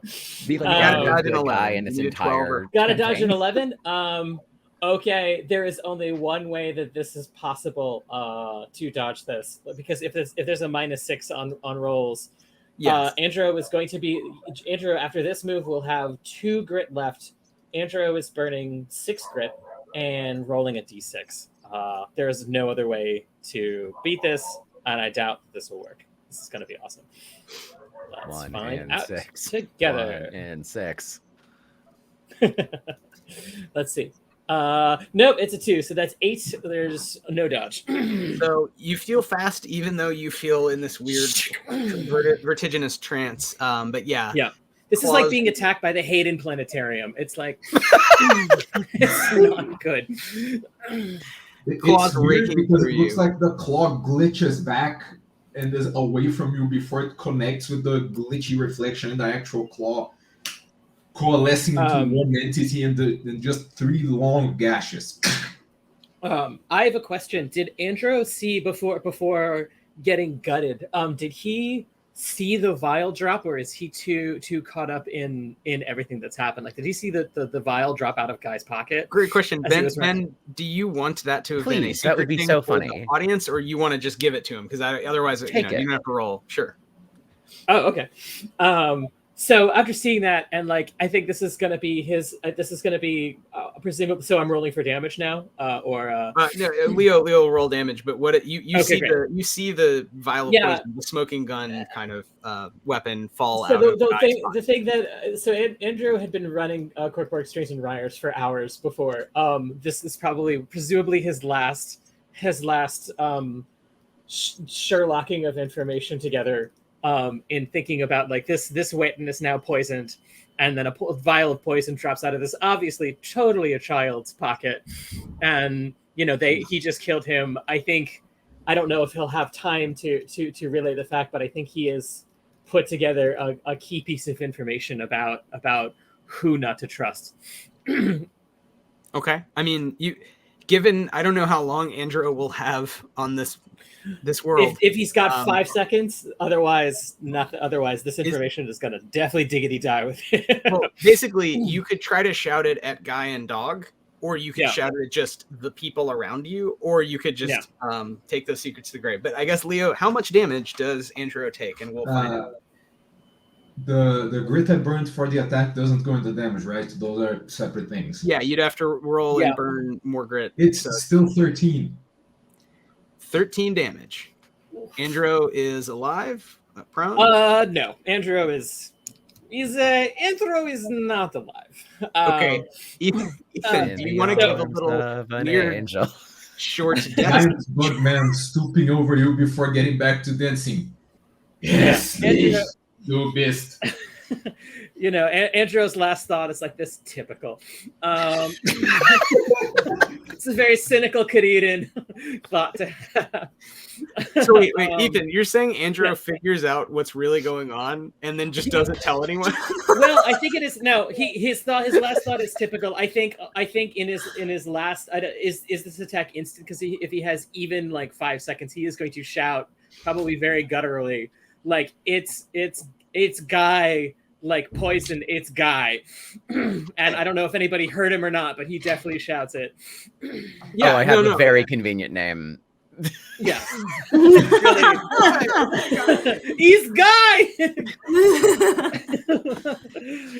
You shout, and all the families, right? There's all these workers just watching you who are debating, but they're all terrified of Wilt. So in this, this is only 20 seconds, right, of elapsed. They haven't done anything, but they do hear you. You yell, "It's Guy," and maybe kind of point as your arm is getting detached. Like as the nerves are severed, he's pointing as best he can, collapsing. Ethan, anything else you want to say, or should I remove you from the stream? That's when Angero turns to the camera and is like, "There are no winners in war." I don't know. Yeah.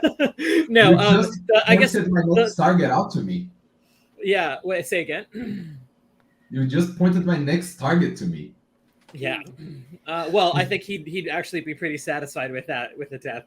So the last note of Angero is like in the little knapsack that he had tried and failed to give to people, as he tried and failed to like hide his way out of anything, also contains his notebook with all of his copious notes on the architecture and cartography of Qadida. So that's back in the apartment with however much of the rest of his party is being defragged, or if all of D.O.G is there. So that's the last note. That's a serious wrap on Angero, everyone. All right, thanks, Ethan. Thank you for being a good sport. And yeah, we'll have you back on the chatty and ask your opinions about politics and games and I'll be around rutting out. Peace. Cool. All right, thank you, Ethan. There's a little robot with a nurse's hat on, and it's like at Angero's body. It's like, no, stay with us. Oh, no. You've got the miniature defib paddles, but meanwhile there's like a 7-foot tall knife guy, like sort of red T2 thing. Like, yeah, I think it immediately gets like ripped in half or something like that. Oh no. All right. Well, that was all Wilt's initiative. Angero doesn't really get a turn. D.O.G, it's up to you. You've been catching up with the other group. Do you want to roll again to? Yes. All right. Roll move. And I guess Rachael, are you going to roll move to try to outrun these little robots that are very fast? Yes. Oh shit. Okay. Wait, did that? Oh no, I accidentally typed the wrong thing. Oh, okay, my bad. I wrote 10 instead of 1d10. I'm sorry. Oh, yes. Okay, cool. Sorry. I also got a 10 though. Dang, you really are rolling fire today. Rachael, you got to beat a 10. You got to get 11 or higher. 2. Oh, This stream is sponsored by Avray, the Discord bot. Yeah, our in-person die today are really like, we had good luck last stream, and then oof. It's hey, random numbers. All right, you have 2 escape counters left. It is so D.O.G, that's your turn. You're getting closer and closer. Yes. You may at some point catch glimpses, kind of up to, I guess, Rachael and Kelly. You may catch glimpses of a Gelasti scrubber who looks a little zonked out of it. The tail wiggling through the suit, maybe the flap is open or whatever, so you're not hermetically sealed when you run. Kind of like one of these. Yeah. Basically, you see that, but like pink and more jello-ish. So she was actually wearing a waste management garbage suit. So it's like, right, gray jumpsuit. Full disguise, no enviro suit. Yeah, so you see the tail wiggling out of a standard Free Qadidan waste management suit, and you probably don't see the Fex yet because Rel is kind of wriggling through these tight spaces and just leading the way through people's houses, just interrupting midnight dinner after midnight dinner, because in Free Qadida it's free, so you can eat meal whenever you want. So people eat at midnight. It's also breakfast food at the midnight dinner. Yeah, right. You can eat breakfast all day. I'm always saying this is part of communist utopias. You can no mass though. People have read a lot about fabrics and sort of worker-owned industries in Marx, but they haven't read the like midnight meal. Like he wrote a couple books on that. Yeah. I mean, just running through these houses is changing Rel's perspective on things. I was gonna ask. Well, we'll come back to that. This is cool. It's been like 30 seconds. Guy, you were running in the street. You've just been named by a sort of, it sounds like gargling. Sounds like something's wrong back there, Angero. But yeah, you're alone in the streets. You're a kid running under streetlights in alleys. What are you doing? Are you following Dog? Or are you doing something else? Oh, absolutely following Dog, trying to get as far away from the cloud as possible, and sort of knowing like, ah, shit. Did Angero figure it out? And Guy like looks back as he's running. What does he see? I think you would just see Wilt. I mean, I guess this is kind of up to Leo, but I'm imagining a monstrous scene and probably silhouetted. And you'd see people who are at this point so terrified. They've all left. They're bringing kids away. They're like leaving the street on either side. And they're probably trying to get all the soldiers who are focused in the Agora to come through wandering through into the old district and like stop whatever is happening. And that probably will happen relatively soon. So again, it's been like half a minute, but very soon a bunch of different factions are going to send gendarmes to that location. So I think that's, Guy, you would see that from a distance and intuit, like, if I stay there, regardless of that thing, there's also going to be like 100 soldiers. Yeah. He also puts his hand in his pocket and realizes that he has lost some evidence and just continues to book it and is like, okay, running away. And I think if I can catch up to Dog, I think, or I catch up to a couple of Dog's bodies sort of straggling behind the rest of them. I can confirm Angero is dead. Okay, that's bad. We probably have to leave, right? Well, I think we need to get these two. Yeah, and then we have to leave. Yeah, gravity squeeze. Yeah. Yeah.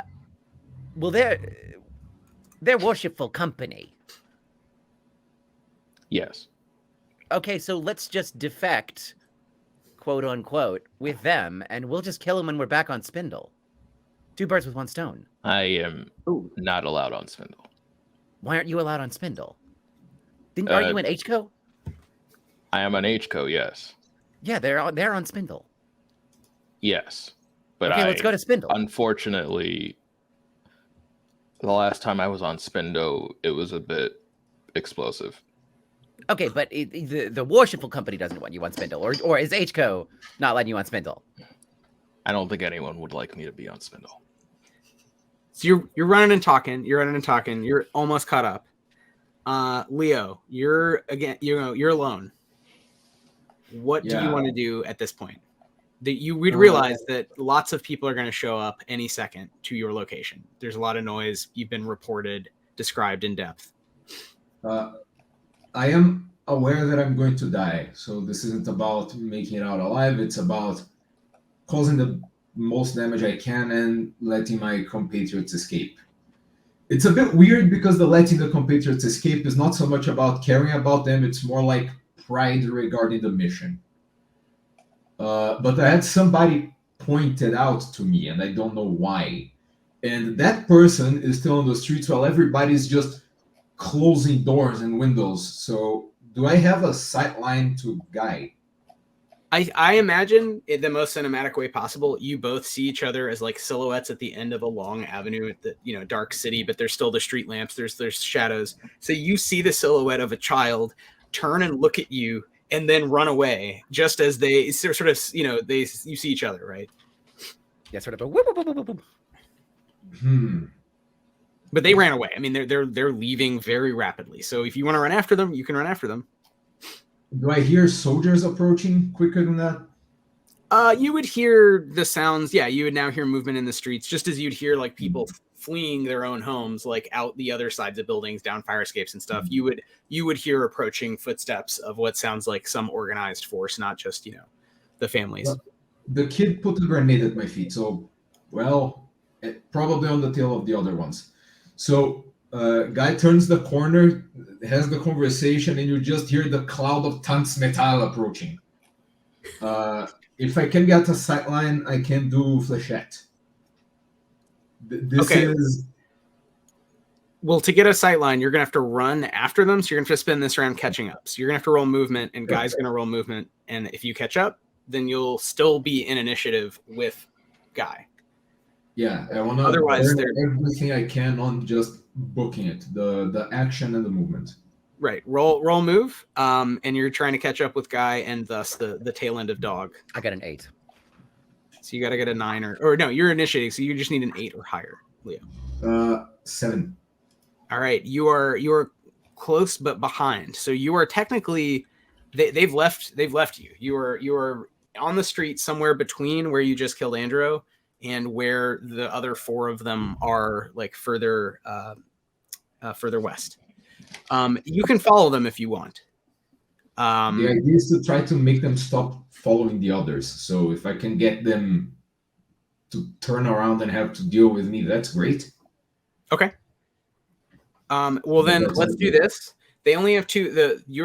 Your group you're no longer with, so I should say Terri and Rel have 2 escape counters left. Dog and Guy. We could just roll this out. However, Ben, you made a proposal. So do you want to finish that conversation? Are you saying you want to ally with you're all going to like defect to the Worshipful Company? Yeah, I think looking at Dog again. Well, okay. I think if we defect and we kill the assassins, probably HCO will be a little less mad at you. So I'm going to try that. I don't know if you want to join, or what's your plan? I was just going to catch up to them and then question them and then blow them up. Okay, well, let's see how the questioning goes. I really don't have any questions because you can't trust their lies.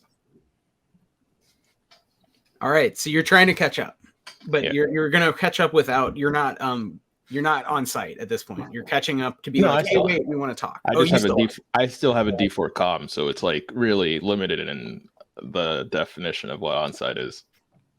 Okay. Then roll movement to try to catch up. All right. Let's see. And I guess gravy train. I should say, I don't know how this would work with if you want to reuse the power shake a tail, Rachel. I don't know, because you're being followed. You need to get away. Burn 4. You're out of sight. Then you would cause them to have to roll again.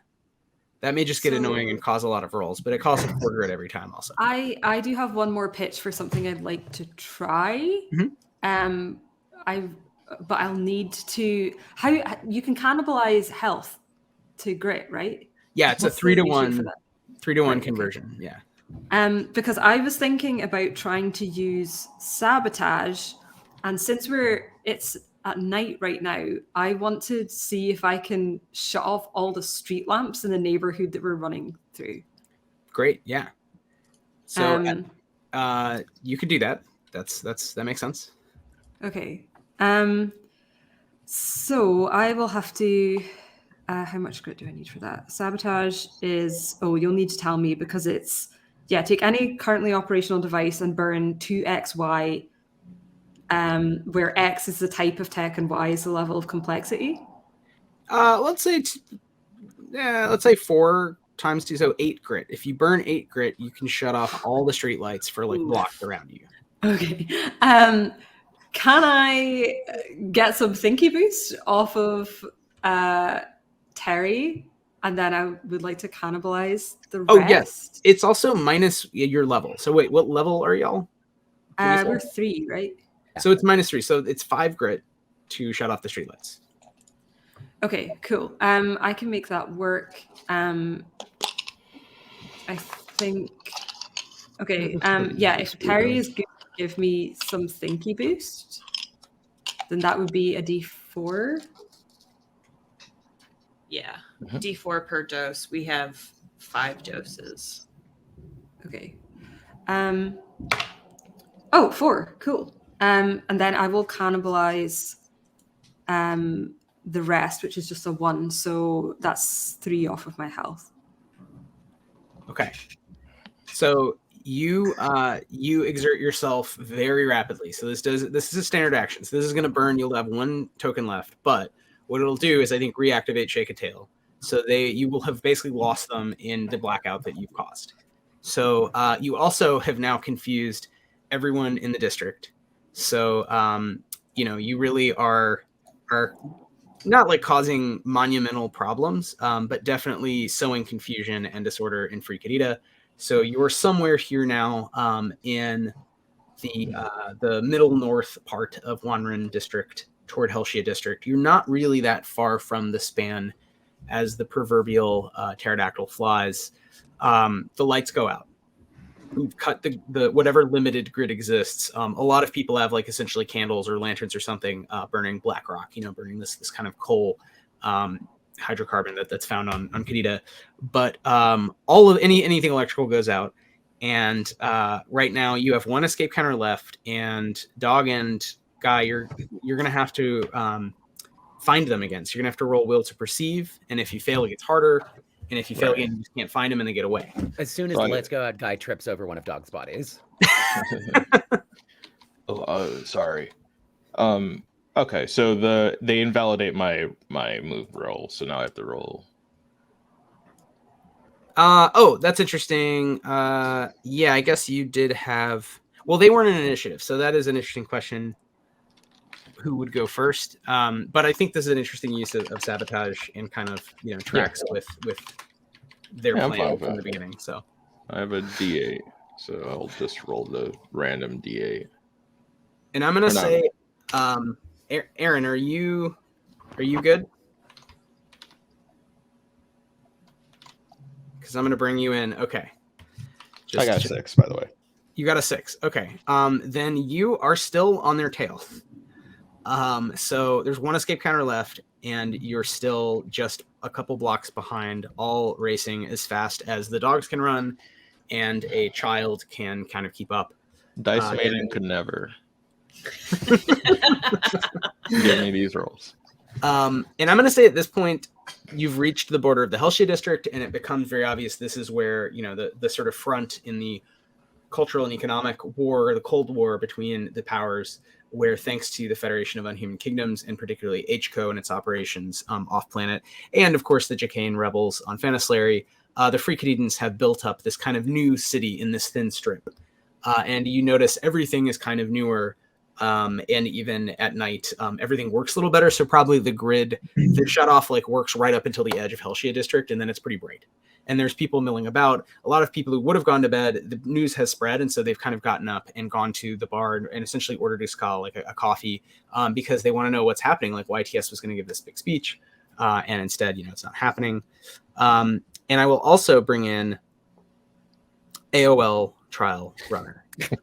AOL Trial Runner, I'll let you and Kelly sort out your characters' relationships, but you are in Helshia district. Because you know that Terri is on planet, and a lot of stuff is going down, and where it's just gone down, around Kentra Station, and you figure that your old pal, your smuggling buddy, might need some help, and so you've left your hold in the span. You've become basically a span runner, someone who can help people cross illegally between the Qadidas through the dangerous of the span, and you are back in Helshia district. You have papers for both sides. But you live close to the Free Qadida side, and I'm just going to say you're more kind of comfortable wandering the streets of North Helshia. So you are somewhere near. You're all close to each other, maybe a few blocks away at this point. So take that and do whatever you want with it, Aaron. So the worshipful team is kind of fleeing in the direction of the span, right? Yeah, they're coming toward you, and behind them are Dog and Guy. So you don't even notice it because ATR is just so good at blending in, but you pass right by them, and Terri, when you do, you hear behind you a very familiar voice that's like, "Girl," and glancing behind you, you see like a average height Waiton It's wearing like 9 feet tall. Yeah, just casual 9 feet, with a bunch of piercings, like big hoop earrings, and black tracksuit. And maybe since the last time you saw her, like her skin is kind of like translucently glowing. It's kind of like shifting in hue a bit. That's maybe a new thing you didn't know about her, but yeah, she sees you. You both make eye contact. Oh, hey. Rel, this way. Let's go. Yeah. All right, so you have the 1 escape counter. You are being chased. You're very close behind you are a swarm of robots and a child, and then close behind them, a sort of diffusely dying, monstrous Waiton blooder. I think it comes down to a roll. I honestly think, Jeff, you're rolling movement, right? You're still right on their heels. And you found them. You made the perceive check. So I think you're rolling, and I think, Rachael, you're rolling to run away now with a well trial runner who has a place for you to run. So you know where you're going. How many how many dog presences are there here? How many of your rabbits? There are 20. Okay. Wythe, how would defenestrate work in this case? I've never used that power. This is an Ian. Just keep throwing me. I mean, per the text, like, I think it would work. I'm gonna like. It's like you throw one and then it like hits all the others in a big line. Right. Yeah, I think you bowling ball, you candle pin one rabbit-like robot into the rest of them in a hilarious way. And as has been pointed out in the private chat, this is basically a real yakety sax runaway sequence, and also it looks like the cover of a sci-fi YA novel, right? The characters and their interactions. It's just in a minor key though, so it like makes it a little bit more sinister. Right. It's the Gary Jules version of yakety sax. Definitely not YA. Defenestrate is a JustWorks power, as Ian is correctly pointed out. So you burn 5x grit, and you remove the target for X rounds. So it doesn't hurt them, but it removes them from the area. I want to get 2 rounds out of this. I'm going to point to Terri and go that way. I'll meet up with you. And then I want to use Defenestrate on Dog for 2 rounds. There's no window though. This is a window of opportunity. That's how I'm saying it. Defenestrate is metaphorical. Yeah. I know. And I can't resist this power, so I'll just take it. Right. And I think this is where we have to figure out how the counters interact with initiative, with combat, because it removes from combat, but it doesn't say how it will relate to the counters. So I think that's going to be maybe a question, Ian, for you when in the final draft of the book, how we make that work. I was hoping we could just get 2 rounds, like on the 2 escape counters out of it, maybe. Would that work? You get 2 rounds. It is not clear to me that the rounds correspond to escape counters, but okay, I'm seeing a thumbs up. So you would add 2 escape counters. So I guess you'd have 3 instead of 1. Cool. I'll spend 10 grit. Although not from Guy, but I don't know. This would give Guy the chance to flip if he wanted to, though. This would. So you burn the grit. Aaron, how do you do this? Do you just run the other direction, grab a small robot, and hurl it at the others? I was actually thinking that I would grab, like, I have like a rucksack with me, and then I'm thinking I just like pop out from behind my garbage can and catch them all as they're running, and they just like lemmings, they just plow into it, and I just throw it like down an alleyway and then take off. The old sack 'em and throw the sack 'em. Great. Yeah, that one. Classic Cold War maneuver. Sorry, Jeff. It's like a laundry bag now. It's the size of a laundry bag. It fits with yakety sax, I think, right? Yeah. Today, the FSB still does this IRL. You know, sometimes in London, they just get smaller. When politicians break into 100 smaller politicians, they collect them in a bag and then throw them at each other. Dog would feel insane to be compared to a politician. Oh, no. Sorry. Great use case of Defenestrate. So AOL Trial Runner sort of pops out of a cafe, says hi to Terri, and then books it the other direction after confirming, yes, go to my safe house in the span. You know where it is. You bag some of the dogs, hit the other dogs with them. Dogs are out of combat for 2 rounds. You get 2 more escape counters with dog. Mm-hmm. However, Guy, you only still are 1 escape counter away, and Wilt is right behind you. So, Guy, what is your plan? This is kind of, your chance. Yeah, as I am pursuing, because now they're in sort of line of sight, and presumably line of yell, Guy just says, "I am just here to talk. I am probably defecting." You're just yelling like at the back of Terri's, like you're yelling at Terri's tail. I mean, Kelly, do you turn around or do you ignore the child yelling at you? I am a child. It's very convincing when you say it that way.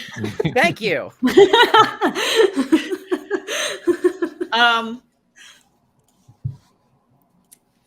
I mean, I'm kind of curious, but I would. Yeah, this is just something that all children say is yelling, "I'm a child." Well, and like this is a child wearing a like white spacesuit, over which are like prison mining clothes.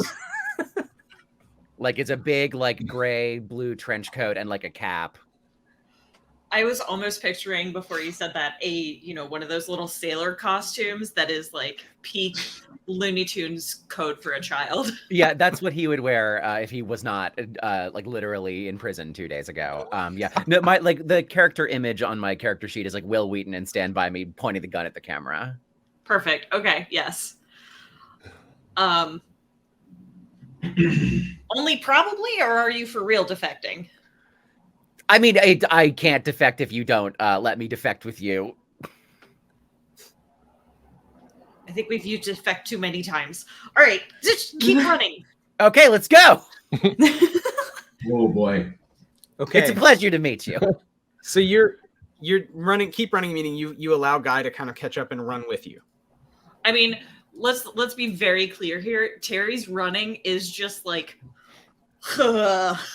it's just a very out of touch, like throwing herself at her limit every time, and it's just not very far. So Guy probably can just like do a mild light jog and catch up. I mean, Guy's in a child's body, so I imagine Guy and Terri may have a similar, and your Rel is like really could just take off and leave. But I got it's very like, short legs, but a D10 movement. Oh, well, that's pretty Damn. fast. That's pretty fast. Okay. You all are running together. Wilt, are you still following Guy? If dog got thrown off of the scent for a bit, and Guy has joined my folks, who would I end up finding first? Excellent question. I think you'd realistically find Dog and AOL Trial Runner in a street fight in front of a cafe, pretty brightly lighted for the time in Helshia, just inside the district, as the others disappear toward the span. So I think you're basically in two groups now. I think AOL Trial Runner probably knew me from me working with Terri. Okay. It's going to take a second to recognize once the Rammstein cloud emerges.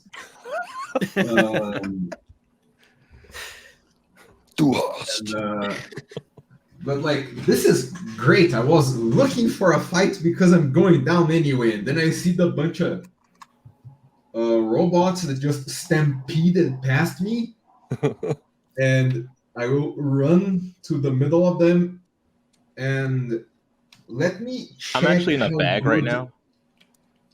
Huh? I'm in a bag. I'm in a huge sack right now. I think Dog is technically out of the encounter. Like they're momentarily I've been exiled sacked. Yeah. Well, I think wasn't it like All half of of you them? were in a sack and the other half got hit by the sack? I'm not sure. I thought we all ran into the sack. We really need a courtroom animation showing the dogs in their position. Wait, can we get a sack table? We'll definitely do a sack table, and we'll do Sack some light cam. animation for the VOD. No, you're out of combat for 2 rounds, which is we weren't, this is pretty abstract because we're using the escape counters. So again, that system needs to be married together. But if you're out of combat for 2 escape counters, I will say we're all in a sack. in relation to the others, again, it doesn't really matter in relation to Wilt because Wilt is now there with you. So Wilt is with you. And the rest of us are looking for Angero's deed to the apartment. At the apartment. You're at the apartment, yeah. You find the ours notebook now. with the great like dissertation on like the psychic geography of Qadida. It's really well written, really well. We're like making the place our own. We're like putting our toothbrush in the thing, and like I don't know what else people do when they move in together. Blah blah blah. But yeah, so Leo, what is your goal? You wanted to fight D.O.G or just confirm they're there, or what was your? I am in a destructathon as my body falls apart. So I don't see any dogs because all the dogs are in the bag. I see AOL Trial Runner, right? Yeah, you see your acquaintance, colleague, however you think about this kind of fence, who does sort of. Has helped both sides, right? They're like some sort of left anarchist who lives alone in the Span, but has clearly worked with Terri on jobs as well. Mm-hmm. I think I'm going to roll to see how lucid I am. This would be a great moment for you to throw the gendarmes at me, though, because I could just fight the soldiers while the rest of the people do their thing. Yeah, I definitely think Trial Runner throws the bag away and I see their stuff in the bag, then I'm cackling. You're tackling the bag or AOL Trial Runner? The bag. Great. You're on top of the bag. Two things are going to happen. The HCO team is going to bring in reinforcements. They've been looking for D.O.G. They work for D.O.G. Right? Vanush and their lieutenant.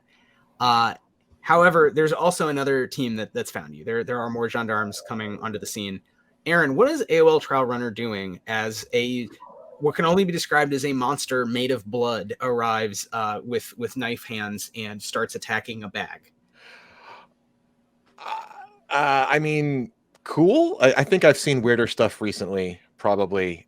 This is just like Tuesday for me. If WSC says that we know each other, I'm good with that. And so I would say like, oh, sup, and then I'm like, you know where we're going, and then I'm heading out to meet up with everyone else. I don't want to stick around here. Okay, so you go try to rejoin the other group. Mm-hmm. Great. Then Leo, you're in kind of combat with D.O.G. after a couple rounds. It takes a couple rounds for D.O.G to get out of the bag. You're now also in combat with the HCO. Jeff, feel free to remind me. It's the Expeditionary Force. For whom do you work? Muted. I believe it's the. I have it up. It is the. Well, I had it up. Where the fuck? Oh, Honorable Company Liberation Force, right? Yeah, Liberation Force. Yeah, Liberation Force, HCOLF. And there's a small HCOLF team. There's also another team who just looks. I can only describe them as very strange. You see a couple of unhumans. And so they're large, four-armed. One is, let's say, like sort of powder blue. The other's like a very deep orange. And they have no hair. They have goggles. They have sort of their own brand of what look like reinforced enviro suits made of essentially kind of like cheap black plastic. And they have shotguns. And accompanying them is one skinny human who is hardly wearing anything, and she just looks kind of like hasn't combed her hair in a while, and is sort of in basically like a tarp, and looks and has just something strange going on with her look. Like you cannot look her in the eyes. Even looking near her eyes causes her whole face to kind of blur. And they're kind of pointing around and looking for something. They're kind of ignoring the fact that the HCOLF force is like attacking Wilt, or possibly vice versa. Wilt's probably faster, to be honest. Something that happens to Wilt is that the craziness kind of drops. The where the world skin has worn off. So like the larger than life monster is just a very skinny and increasingly pathetic form whose chitinous exoskeleton is flaking off. Leo, in the interest of time, would you, instead of rolling out an extended combat sequence, which would be fun to do for the Square campaign, and I think I'm going to die by cackling. The two D20s are going to wipe out my grit, and I'm just going to laugh, belch at another cloud, and wow. Okay, do it. You describe what happens, and let me know the damage, and I will describe what I think happens with the NPCs, and we'll figure out, Jeff, if D.O.G is affected. This could be covered under D.O.G is removed from combat still. It is in a tarp. Okay, I'm going to roll 2d10 damage. And as soon as the thing finishes, I just start laughing crazily and having my argument with the person who's not there. Whoever Seven Swan Song is hurt me. And then I drank the blood and forgot everything. That's a 17. 17, nice. So I think literally you see animated in like red mist Seven Swan Song in front of you, but behind them are now all of the victims, and standing kind of toward the front, like walking through the crowd of victims, is Yellow Tent Shaver. And they're like holding like some of their body parts they're holding in this ghostly red mist form. And so you don't even realize like you're interacting with these ghosts. They seem very real. And then at the same time, your body is belching forth nanites that are just sort of melting the things in front of you. And so as Vinush and the rest of the HCO LF force sort of arrive, they immediately are hit with this wall of nanites and are just running backward. I mean, a couple of them may be dead or at least prone on the ground. The other team, the two Unhumans and the human, clearly looks like a hell scientist of some kind. They back off. They're kind of not leaving, but they are not going to attack Wilt right at this moment. D.O.G, I think D.O.G is in the sack and does not take that damage. Yeah, if I'm removed from combat, I would. Yeah, that's how I would read the power. That's Okay. The DR of the sack. It's a really good sack. This is a real, the sacks and tarps in Free Qadida are famously tactical.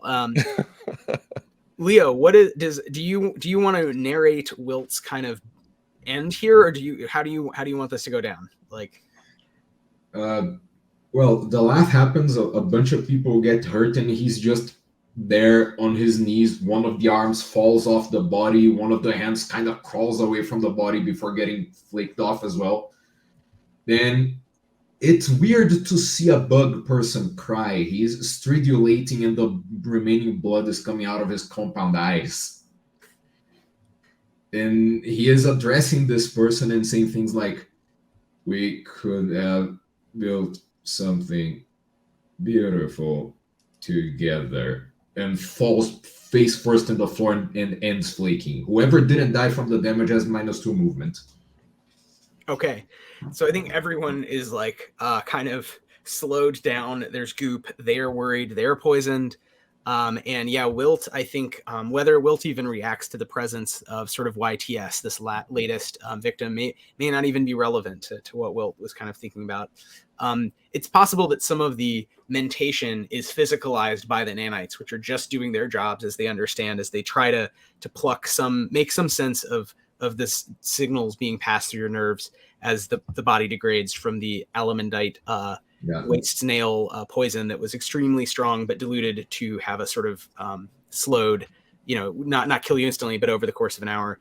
You've been running through the streets, you're tired, and your nanites are animating your thoughts. So I think everyone else is seeing this as well. They're seeing the street. a beautiful other Waiton that they're trying to render the best they can, but pixelating some bits horribly, and the face gets constantly shimmered off. I can't remember the face. The last thing that they form is a red Frostwood bonsai tree.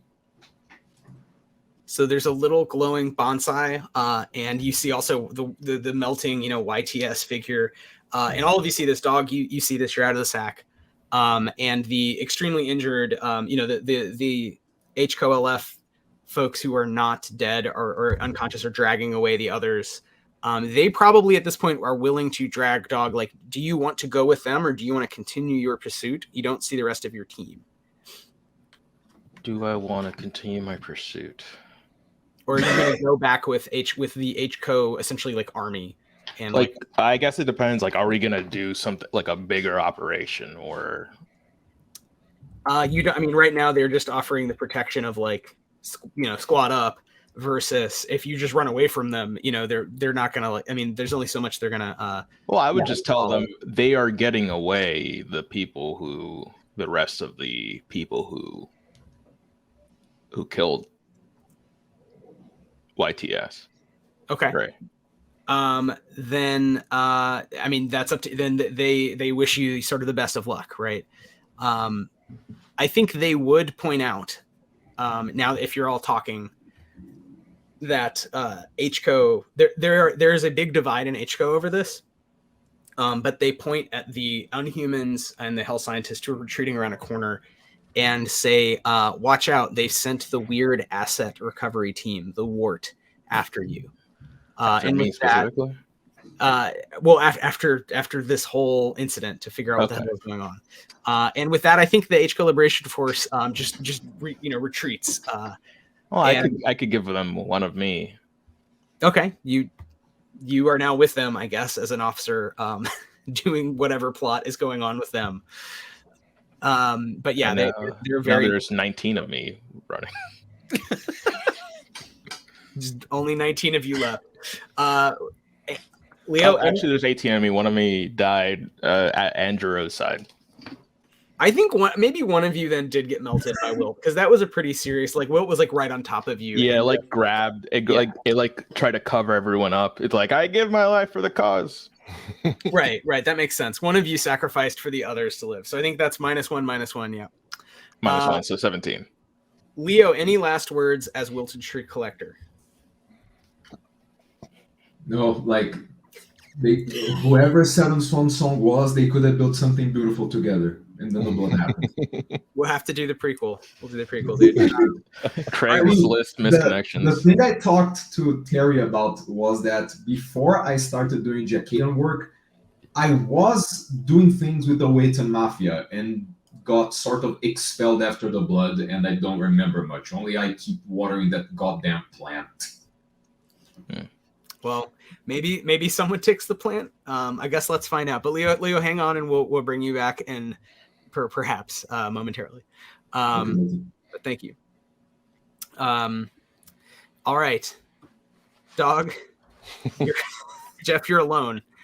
Everyone else is together going into the span. Do you run after them? Presumably yes. you do. Yep. All right. You're still all of the remaining. I've become the antagonist, I guess, at this point. I am the final boss of this. I think you're kind of the protagonist. You're trying to get to the bottom. Yeah. What's my kill count at this moment? Oh man, you've caused a lot of damage with that poison guy. Yeah, that was not the intention. Dog is Javert. Like a retroactive discount on that poison. Yeah. The weird asset recovery team is also following at a discreet distance. The two Inhumans and the human health scientist. I'm going to say you reach the edge of the span. You reach AOL Trial Runner's safe entrance. I don't know. Maybe it's like a metal shed that looks all boarded up against the wall, but secretly there's a way into the shed. And the back of the shed, if you remove corrugated steel, there's actually a hole in the wall, and you can go through the very thick reinforced span wall. Someone's painstakingly over the last few years, made this tunnel through concrete, and you can enter the span at your own peril, because the span, of course, is abandoned for very good reason. It is a DMZ. It is also a quarantine zone, and it is afflicted by what the company terms quantum haunting. So it is a DQHQZ, a demilitarized quarantine quantum haunting zone. Simply going through the span can lead to mutations and what they call span events, which if you are from Spindle, you would call Escher-esque events. So meaning the laws of physics for you just are different, and you can be a different person. Some span warp events that you've heard of include pickling, nano shredding, macro shredding, picnicking, Gnostic throat loss, phantasming, fine tuning, and of course ipseity warp. But none of you have the classification to know what any of that means without rolling. I don't know if this was your intention, but you're really not you're really putting me off the idea of going in here now. Yeah, but let me tell you about the gentrification that we've been seeing. AOL Span Runner, AOL Trial Runner. Can you gentrify sort of an infinite expanse of dimensions? AOL Trial Runner can get you through all of it, supposedly, including the gentrification. But let's find out. You're all together, minus Dog is a few blocks away, but rapidly going to find you. What do you guys want to do? I think Guy, who is still like probably kind of a little far behind, is like yelling like his whole story. Like, Shut the fuck up! well, okay, and then I was just completely set up for the assassination of a worshipful company, and they were in the Qadidan government, and I did not kill them, but I was put in prison. So honestly, you know, I'm really on your side. So I'm just saying that we're all friends here, and I have your best interest at heart, and I have burned the requisite 6 health and 2 grit, remaining 2 grit to use con. No, because I was going to use empath as my hustle power empath to get a read, but if I don't get a will check, I mean, with con, I know that. I mean, you could still get a read. Otherwise, the con is specific and can be disproved. So, Ben, what is the con you were conning them on, separate from a general vibe check? That I was in prison because that I was set up after having killed a worshipful company agent in the Qadidan government. That is, in fact, why Guy was in prison, but he did kill that agent. Oh, got it. So you're saying you were Patsy, but actually you were the assassin. Yes, that's right. Got it. Okay. So to be clear, you announce yourself as like a normal person, not like you're not telling them you're an agent at all, or like what is your? Well, no, I was definitely hired to kill a guy in the government, but I am a child. Cool. Totally normal. Great. Well, Kelly, do you want to roll will to like understand sort of Guy's deal? Yes, please. So I do have advantage on it. Okay, so that's a 5, and then another 5. Really weird. Yeah. Checks out. Yeah, sure. Hard to say other than what Guy's been talking a lot and presents as a human child, but speaks like a sort of a criminal, I guess. I got a 6, which is my max, +1, so it's a 7. I guess you can't disprove the con, but you could know. I don't know, Ben, what do you think Rachel learns that is useful about your actual... There's no way that he's a child. He's not a child, for one. Okay. This man does not speak like a child, or, his story that he's given you does not at all sync up with him being a 10 to 12-year-old boy. See, this is complicated because I want to just draw my crossbow on him, but Rel also has a thing about not harming children. Well, I guess then that is useful because you believe whatever lie, possibly overly complicated lie Ben Guy constructs about their imprisonment, but you're pretty sure they're not really a child. He's not actually a child. Yeah. You're seeing a human adult in a child's body, and you don't know how that happened, but like this is not a child. They still physically look and smell like a child, though. True. Smell? Yeah, like children smell. True. There's candy, I guess. It's like a vaguely jelly. sticky scent. Just jam hands. Yeah. Jam hands. Yeah. Yeah. You know how children smell. Come on. I don't know what people... You're not wrong. Do you all run into AOL Trail Runner's shed? And do you all then enter the span? Yeah, I think I pull my hand crossbow and I am going to point it at Guy, but keep going and following to move through into the shed. Okay. Pointing it at my back or at my face? Which way is pointing to me? I don't know. Whatever way is facing me. I guess, am I still behind you all? Yeah, Or Guy you let was me at the catch back. So do you like get behind? Yeah, I want Guy to turn around then... and just be like backing in. Yeah. Okay, so AOL Trail Runner's up front and Rel is at the back, and in the middle are Terri and Guy. And Rel has a gun or has a hand crossbow on Guy, but in like a low key way. Yeah, hands up. Yeah, I'm not doing anything, but I'm suspicious. But also, we need to get out of here. So, You don't wait around long enough to let Dog catch up, correct? Yeah. Okay. You're in the span. Dog, you're still running after them. You chase them down. Do you want to do that? Do you want to try to catch up? They have 3 move tokens against you in the interest of not just constantly rolling. I will never stop. Oh, okay. Dog the bounty hunter for real, though. Really, yeah. This is great. Then, hi, Kat. You can roll, and I guess either Aaron or Rachel should roll movement. I guess I'll roll movement. Auto move. Okay. I finally I rolled under. Okay, I only rolled a 6. I finally rolled under a 6, so I rolled a 4. Okay, then you still have 3 move counters. Dog is still on your heels, but has not, has not been able to find you. So Dog is figuring out where you're going, but Gets distracted by croissant. You're a robot. It's a really fancy one. You're in the span, except for Dog, who will see this presently. You enter this area. It is strange because once you pass through the wall, you're still under the dome, and it's technical. And this was densely populated. I mean, the span cuts through, the north part. Really, the whole center of the span, the part you're in especially, was very densely populated. There's lots of buildings, but a lot of it is already crumbled, and there's a forest regrowing. Most of the plants are pretty short, so we're not talking like big trees, but like shrubs have like kind of eaten through all of the buildings, and they're sort of falling apart. It almost like more than a decade has passed by, like a lot. And you might catch out of the corner of your eye wild menchie or bleck. You might see other things moving. It would look like as your plants and fungi are moving slowly, or in some cases quickly. Again, it feels like a lot of stuff's happening out of the corner of your eye. It's very calm.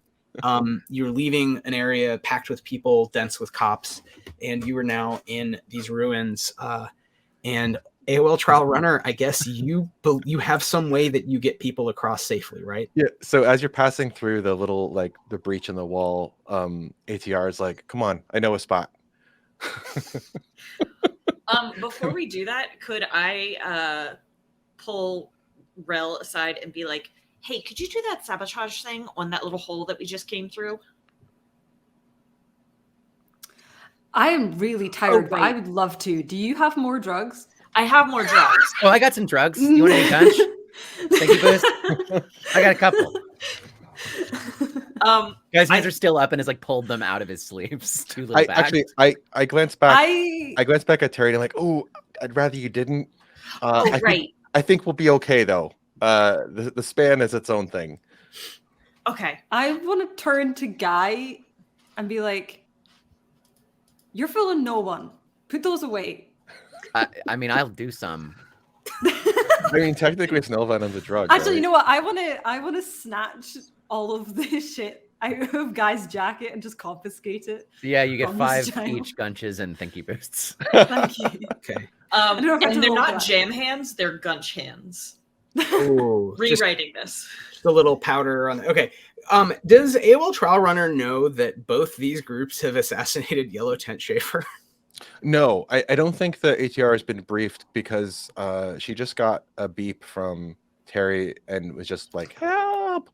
And then so like we have a thing, and right, you have a 911 page, and that's it. Yeah, and we're executing that protocol. I don't know any of the deets on what happened. Okay. Then I think as we do walking through the span part, what do you all tell AOL Trial Runner, if anything? Maybe you don't, and that's part of the protocol, about why you need to flee immediately back to Worshipful Qadida and presumably back to Spindle? Nothing. Okay. I say We're not nothing. meant to be. I think I would just say that we're from Worshipful Qadida. We're not meant to be here. Clearly, shit's kicking off. I don't want to be here for any longer than I have to be while it's in chaos like this. I was asked to get you all across the span, and that's what I'm here to do. I'm not going to ask questions. AOL Trial Runner, you would have a comm, right, of some kind. You'd have some Yeah. sort of simple pager. Imagine a pager built in the 19th century. So whatever that looks like, a little metal brick that can like send text, essentially. Portable telegraph. Yeah, you have a company-made comm. It's very low tech. Let's say that it has like basically like a reaction emoji panel of like stuff, and that's like all it can do. But it's like secure enough because it's so simplified. Right. So I think every real 10 minutes from now on, I'm going to make a roll. Mm-hmm. Or you should you have to remember. So it's 25 past, at 35 past, 45 past each time up until we have to end. Yeah. You can roll reason. And if you get a 6 or higher, you get a text telling you what's going on and giving you pretty good descriptions of the assailants that all of the factions are looking for. Okay. The only faction that is close enough and would do this, so it's you all, then Dog, and then the weird asset recovery team or ward. You have, as far as you know, as far as everyone else knows, some stuff went down and they got away. So the whole city's looking for you, but right now there is a very specific yakety saxing happening. So you all are alone. It's sort of weirdly idyllic. In AOL Trial Runner, you know it's extremely dangerous, and most things here are invisible because of Hell Science radiation, but you believe you can lead them safely, being a span runner, to the other side. We're going to make a couple of rolls about that. Mm-hmm. But does anyone want to do anything, use any powers? And are you still running away from Dog? Because if you stop and do stuff, then Dog can catch up. I mean, I just want to take some thinky boost and try and get some grit back because I'm down to 5. Okay, that's a free action, so you can definitely roll to do that. Just burn the drugs and get the grit. Are there any side effects from Thinky Boost, like guns, or is Thinky Boost? Oh yeah, there is, isn't there? What is it? You go insane if you take more than your max. Right? Mm-hmm. Yeah, it's yeah. Imagine again, I guess, like somewhere between 1880 and 1980, homebrewed Adderall, and if you take too much, it's not good for you. So you can take a number of doses per day equal to 10 minus D will, minimum 1. Oh no, sorry, that's how. Sorry, you can take a number of doses per day equal to D will. So roll D will, and that's how many you can take without having to worry about it. Okay. Terri, 7. I asked you, like, as we're entering in and getting into the span, I asked you if you have anything you need to be disappeared, like, you know, any like a gun or whatever. Like, I don't know what kind of trouble you're in. So do you have something you need me to make disappear for you before we cross? No, I think we're good. What we needed to be disappeared sort of exploded into a cloud of nanites. Cool. So. Oh. Okay. All right. Rip. You pass one avenue, and then there's another avenue, and this one is more industrial. There's a big hangar where originally there was a lot of refining happening. And then beyond that, there's another residential section of what is now the span crumbled. There's only a few streets beyond that. You'll reach the other wall, but you can't go straight because, you know, span warp. So you have to go kind of, to use technical terms, wibbly wobbly. You're following AOL Trial Runner. AOL Trial Runner, roll will or reason, whatever's higher. Let's see what's happening around you in the span. Okay, we're going to roll will for this. All right, I got a 3. Okay. Just roll a d6. Okay. Tables. 1.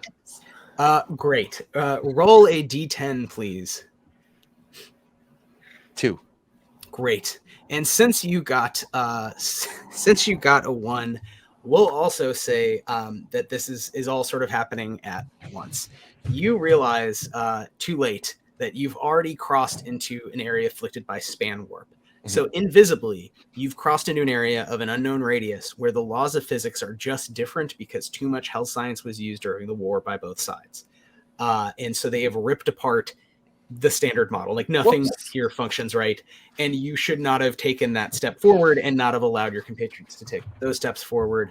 And you are now in an area where time is being shredded. So that just axis is off.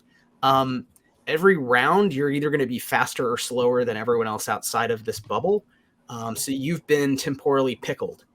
And since you're pickled, I'll say basically automatically, Dog, you're going to be able to catch up and see them, and they will all be at various random speeds in a sort of, you know, area. So you automatically would probably avoid that because you would see it. However, another thing also happens, which is you are discovered by some inhabitants of the span who probably hear you like yelling or see you freaking out. Okay. So I would say, Leo, would you like to rejoin at this point? I see. You give me a thumbs up if you're down. Thing? Wait, yes. Whoa! Okay. What's going on? Oh, all right. Leo, yeah. Leo, you are back in, and I'm gonna say you have found some people who seem reminiscent of you, but they are also somehow different from you. But you're pretty sure they're like you.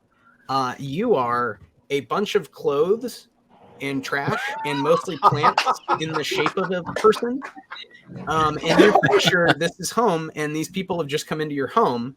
And I imagine you want to say hello or something. Unfortunately, your voice does sound like, but you see that these people are in a bit of a pickle. They seem to have hit an area of space where time behaves differently, and they're all kind of trapped in slow motion. Like clearly not from around here. Potentially could make things messy around my house. Might be fucking up your house more than a little bit, yeah. But yeah, there's also, I don't know if you would see, this is up to Jeff if you want to sneak, but you potentially also see, I think, 17 rabbit-sized advanced robots sort of running after them. Yeah, nothing to see here, just passing through. I'm having to. Are they wearing a witch hat? Yes, it is common practice in the house. Sorry, I'm sorry. Just currently doing applications of Nautica. I guess I will be trying to about see what my character would want here, and there are these people who showed up uninvited. I think what I want is them off my property. Yeah, but because you said they could bring complications. It seems like they're bringing more of themselves, which at first you're like, oh, friends, and then you're like, wait a second. People aren't taking their shoes off. And this is where you've lived your entire life, which is, I mean, you can't put it in years, but it would be, the however long. What? I'm really sorry. The shoes are connected to the rest of the suit. Like what type of entity I am? You are a new, playable sapient species called a Nas, but you were the first Nas ever in any playtest. Because I think it's a thing Ethan made up after we realized we had to make up more species for the book. So you are an echo of humanity that is animated by the hell science. So you are made of trash in the span, but you believe you are a person, but you've only existed for at most 10 years, probably fewer than that. But you have an unknown depth of memory and sapience and humanity, but you are like a person made of just random shit. Probably mostly plants and dirt. All right, cool. Howdy. What brings you? Can I just be like, oh, hey, Jim. just passing through. I think fair. I think Aaron, roll reason for do you know what Nas are, and like have you heard of these things that sometimes emerge in the span? Okay. I got a 4. So no. Okay. Also, yeah. What is? I guess. Jeff, you would also act first. Okay. So, Leo's new character gives you a warning. Jeff, what does Dog do, seeing all of this from the presumably kind of hiding? ooh, because this is this is new. I don't think I was talking to Dog. Dog can remain incognito for now. Yeah, Okay. I'm thinking wow, you can't really surprise like a really ancient robot, but you can sometimes. And it's like, well, this is different. I guess I'm gonna sneak around and wait on the other side of this. Okay, And so you want to flank the whole situation. yeah, All right. you could put me in. You could put me in timeout if you want for now. I Okay. think all we're right. in timeout. No, I meant like the thing you did. Okay. All right, Jeff. Just let me know if Dog wants to pop out and act. Just like chat or something. All right.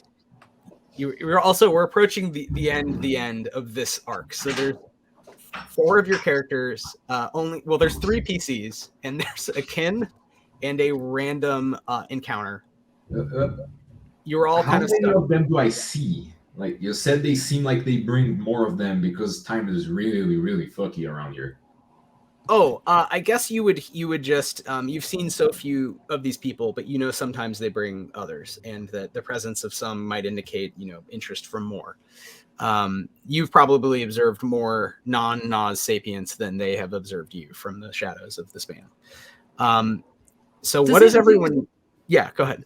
Are we aware that we're in a house or something right now? Are we aware that we're imposing here? You are on the street. It seems to you like you're on a street of what was kind of asphalt. Everything is grown over with mirrorwort and spiregorse and cone star, these little shrubby plants, cheater vine, derv saddle pinks, these little flowers. So it's kind of like ruined industrial landscape in front of a big hangar, kind of a big airplane hangar looking building where there was some refining operation happening. Maybe it was for building actually vehicles to take to go outside the dome and transport BlackRock in. And there you are moving in slow motion, and behind you is a sort of creepy human-sized bunch of rocks and plants and clothes, who is very slowly asking why you're in their house. I would like to... Can I do a perception check to see if this being looks like they're spiritual in any way? Sure. So that'll be Will. Oh, that's a 5. Do you want me to use con and say I'm God? No, I get advantage on charm stuff to do with spirituality.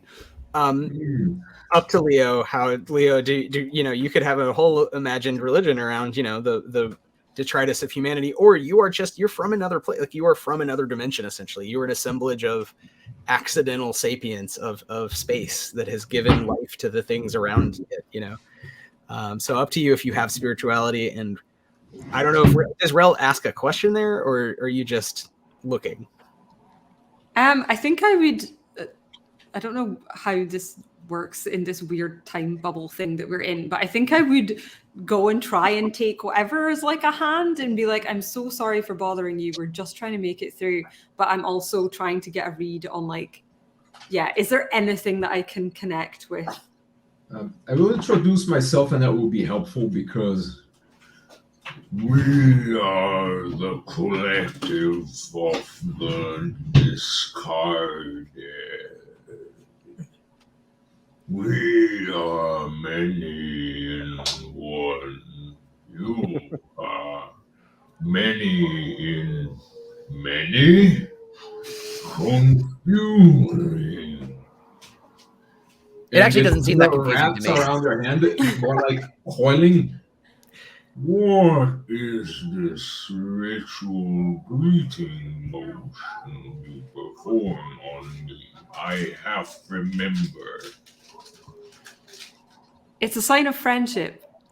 Friend, can you help us get out of this time thing? Help. Leave house. Yes.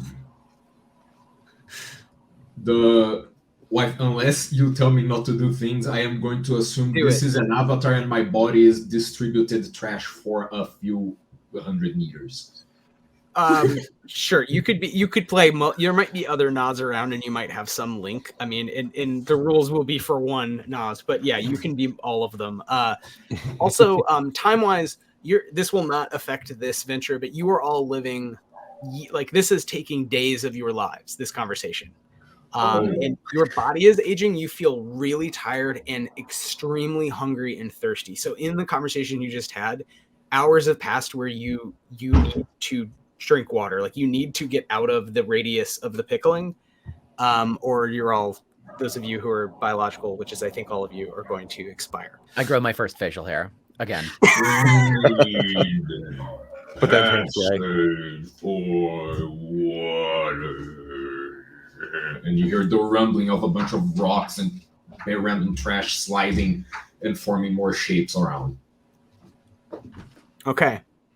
You are an assemblage right there. So there's even a rule actually. So you actually have different non-sapient objects that you can use to do things. And that would actually, that would very much help here. You can basically give them the things they need.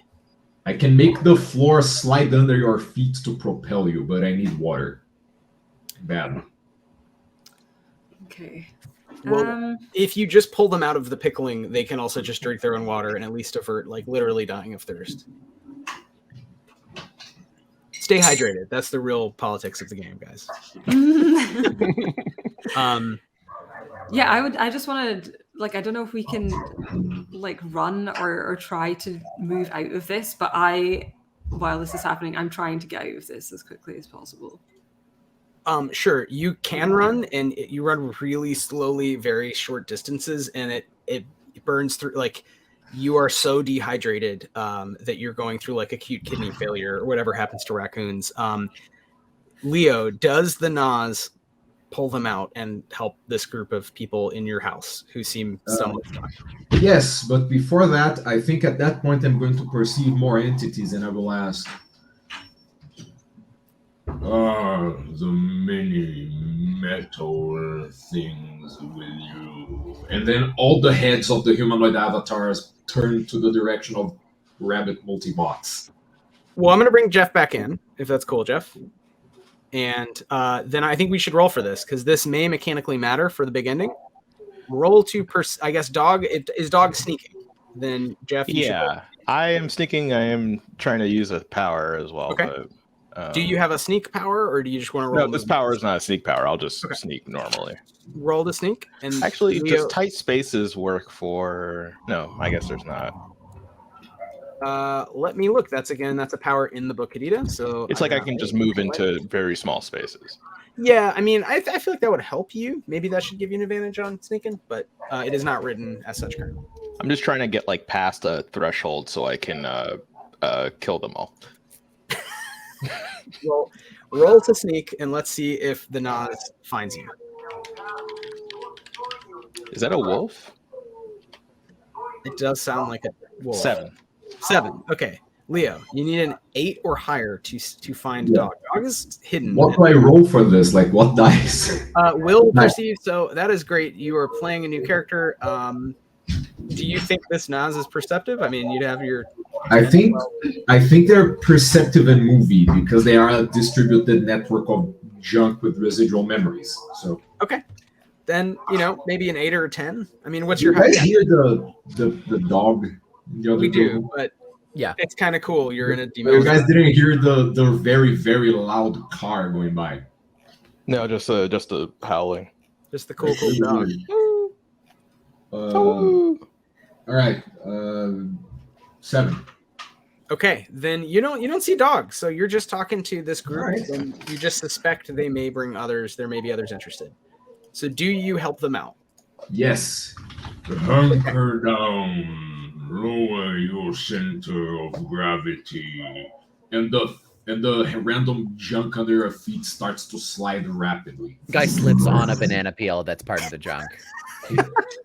It's the only banana on Qadida, and it was eaten like 10 years ago, and it's just and it's very funny because all the avatars kind of melt on the floor, and whatever you guys were talking to is just like a rolling mat of garbage.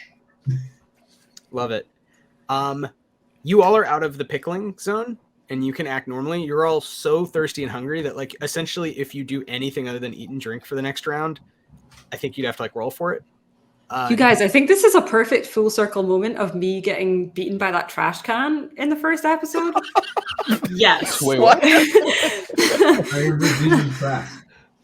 Now I've been saved by trash. 100%. Oh my god! I guess we did have a boss battle beautiful. with the box. It's your redemption arc. The Nas is like hanging out. You're probably getting to know his character. Jeff, you wanted to use a power. Yeah. What is the power you're using while you see all of this? You see them eating. Go in with a bang. But I'm going out with a bang? Or they're going out with a bang? You tell me. Sorry, the name is Go In With a Bang. So I can set a number of time. I start with time explosives. I have 3. Each charge apparently does 2d20 damage. And I want to make it so that when they cross the threshold, it goes off. Tight. Yeah. I guess I'll just use 1 for now. Okay, so you set up the tarp on them. You set us up the bomb. Yeah. And what is the base. threshold? Is the threshold just like they go continue in the direction they were going with AOL Trial Runner? Yeah, basically. I want to put it like in a doorway or something like that. Great, yeah. Maybe AOL Trial Runner had just said, we're going to go in the hangar and like go right and through the office. So you know exactly where they need to go once they're out of the pickle. Yeah. All right. It doesn't say...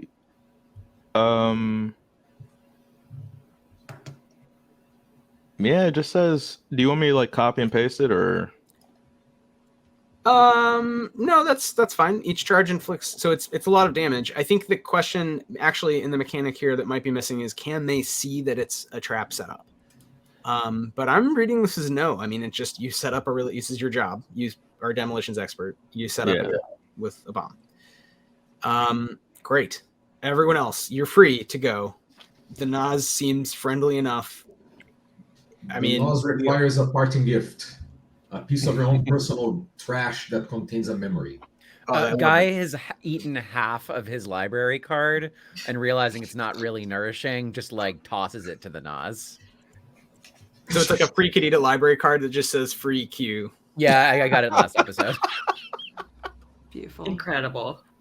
I'm going to give one of my grenades, it's actually a faulty one that was like never like it was broken, so it never got filled with like explosive or whatever. I'm gonna hand over one of those. I see. Great. Empty grenade. Love it. Love a novelty weapon. I'm going to give one of my electrified bullets and just be like, here. I'm going to give them a 3.5-inch floppy disk. The thing that rises off of the bunch of trash on the ground is a very, very, very old computer into which you can slot the floppy disk. Oh, I love that. So you have a thing that it actually like, of course, because you're old trash, so you have the right. Have you read? I don't want to spoil a book.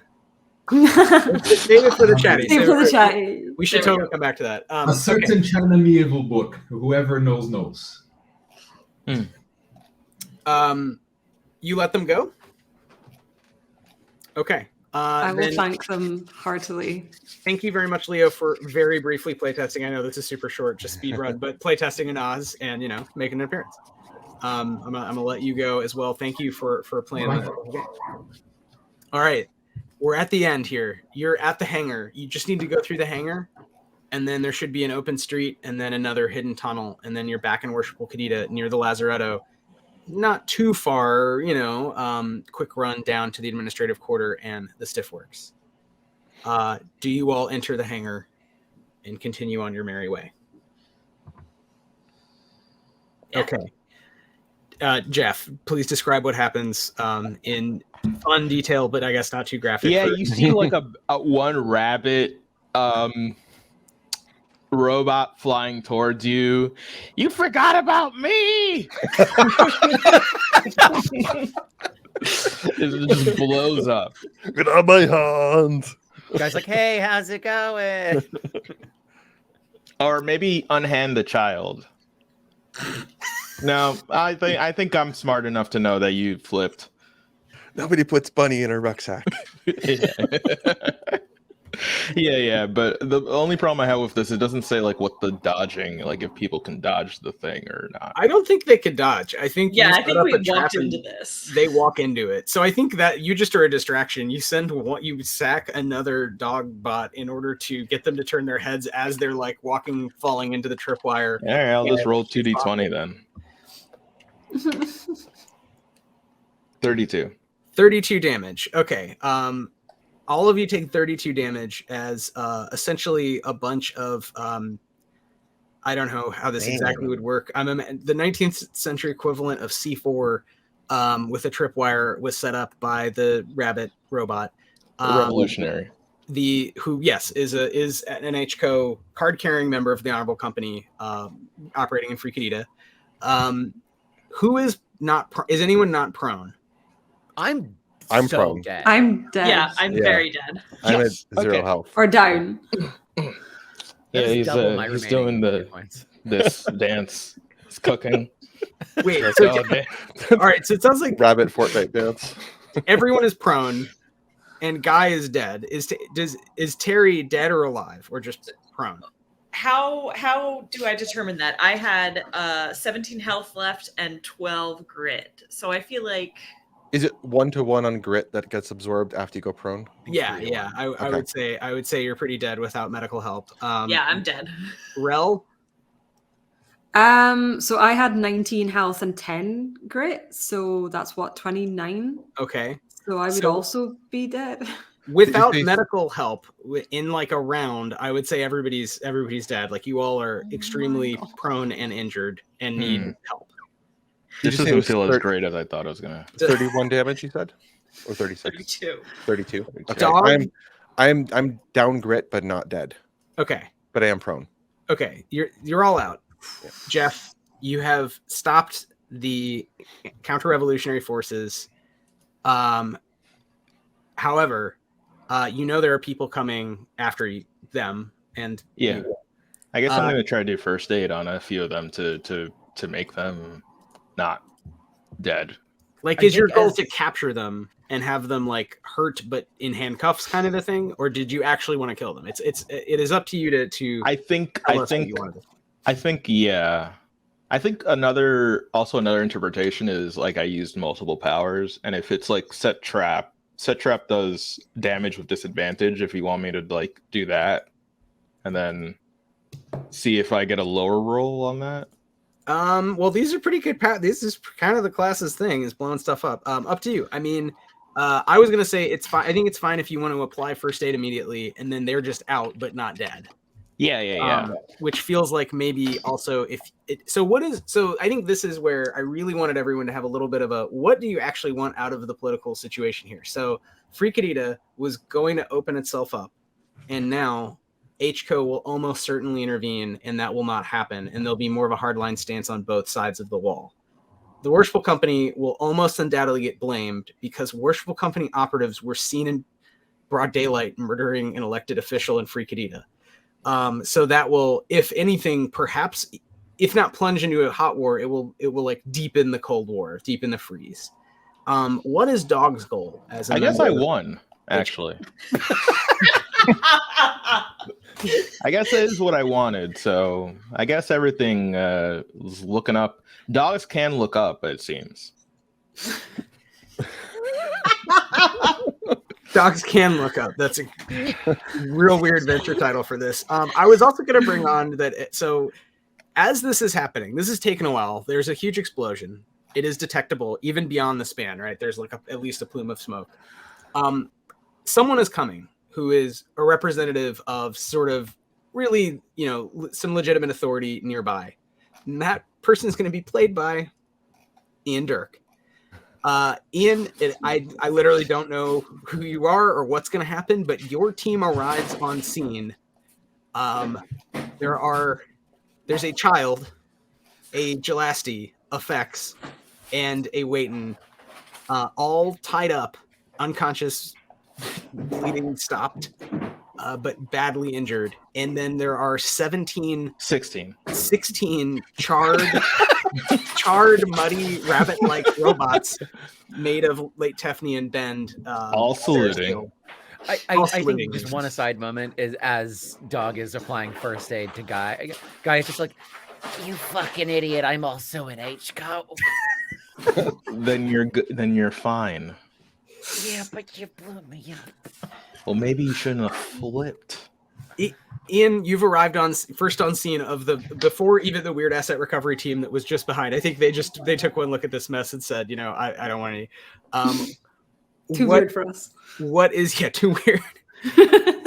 What is your team there to do, and what do you want? And then we're gonna do some roundtable like end of zoom out discussion in a second. But so the team that shows up is a team that in the last moments as Rel and Terri are fading in and out of consciousness, especially Terri would recognize the familiar helmet and body armor of Yurth Pop of the Spinwraiths. and steps over with the shotgun, was prepared for a fight, but looks around, knows what happened, and smiles. Because as the Spinwraith, this is exactly what he wanted. So you're saying that the far left revolutionary and the far right both wanted the same thing? Because that feels a little horseshoe theory for me. But okay.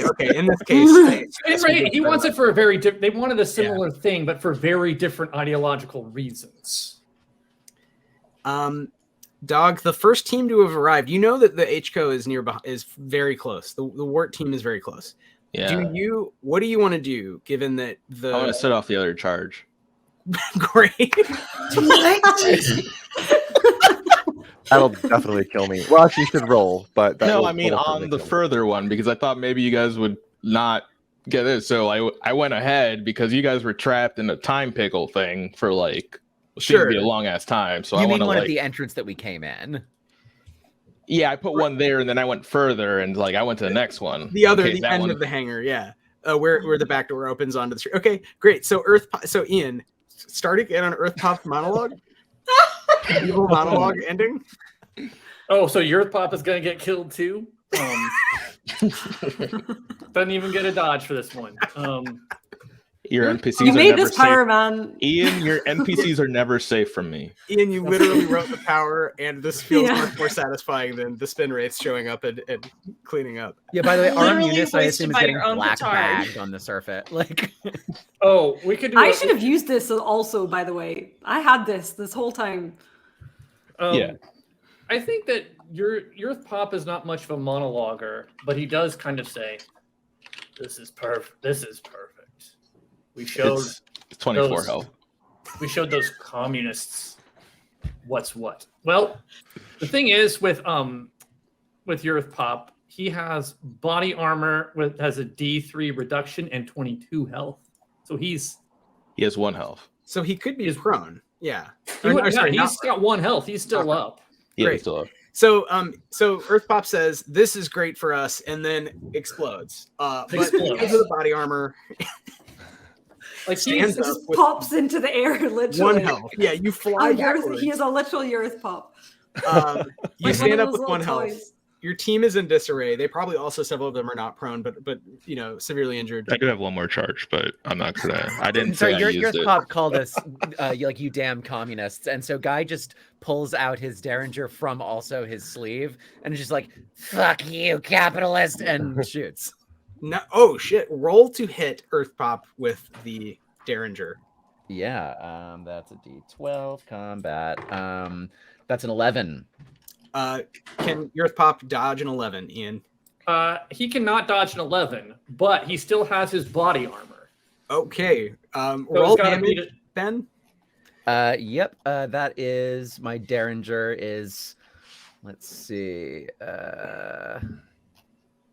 2d3 plus 1d4. Okay, the d4 is a 4. The d3s. I have a d3. Oh yeah. A 1 and a 2. So Okay. 7. 7. That's enough. All right. Earth Pop stands and is like, haha, the Spinwraiths, you never die. And then Guy Van Pope shoots him in the chest with a Derringer, runs up, shoots him, and Earth Pop is no more. Damn. At this point, everyone is almost dead and, really kind of out. I'm doing fine. I want to point out. I Except never lost. I never lost Elf. And at this point, it is almost 2:00. The weird asset recovery team is going to be on scene. That Nas is watching somewhere, probably through the windows from their different assemblage pieces of themselves. The weird asset recovery team is here to investigate and figure out what the hell happened. But they are part of HCO. So since the Spinwraiths got blown up, I do think this mission probably ends in a weird scenario where all of you are basically arrested by HCO. D.O.G is probably promoted to cell leader, and I don't know what happens to Guy. I mean, Guy was an assassin hired by HCO to kill YTS. He didn't tell that to anyone. This is the part from the last session that I was telling you guys could find out about. Yeah. All right. So I think at this point, I'd like to this is the freeze frame. We don't know, like we, the audience, doesn't know. We don't know what happens after, you know, that the war team is entering the hangar, right? You see these two Unhumans and the snakehead behind them. And she's doing something. She's found you by looking with her mind, not at the real world, but at your minds, and saw a lot of you kind of go off the map all at once. And as we sort of iris in on that scene, kind of everyone will just real quick, because it's already 2. What do you think your character feels about the fact that YTS died, so dual leasing will not happen, and the company, the Worshipful Company, is blamed for it? There will either be another at least hot skirmish and or deep freeze. And what do you think happens to your character? So maybe I'll just go in order of the screen.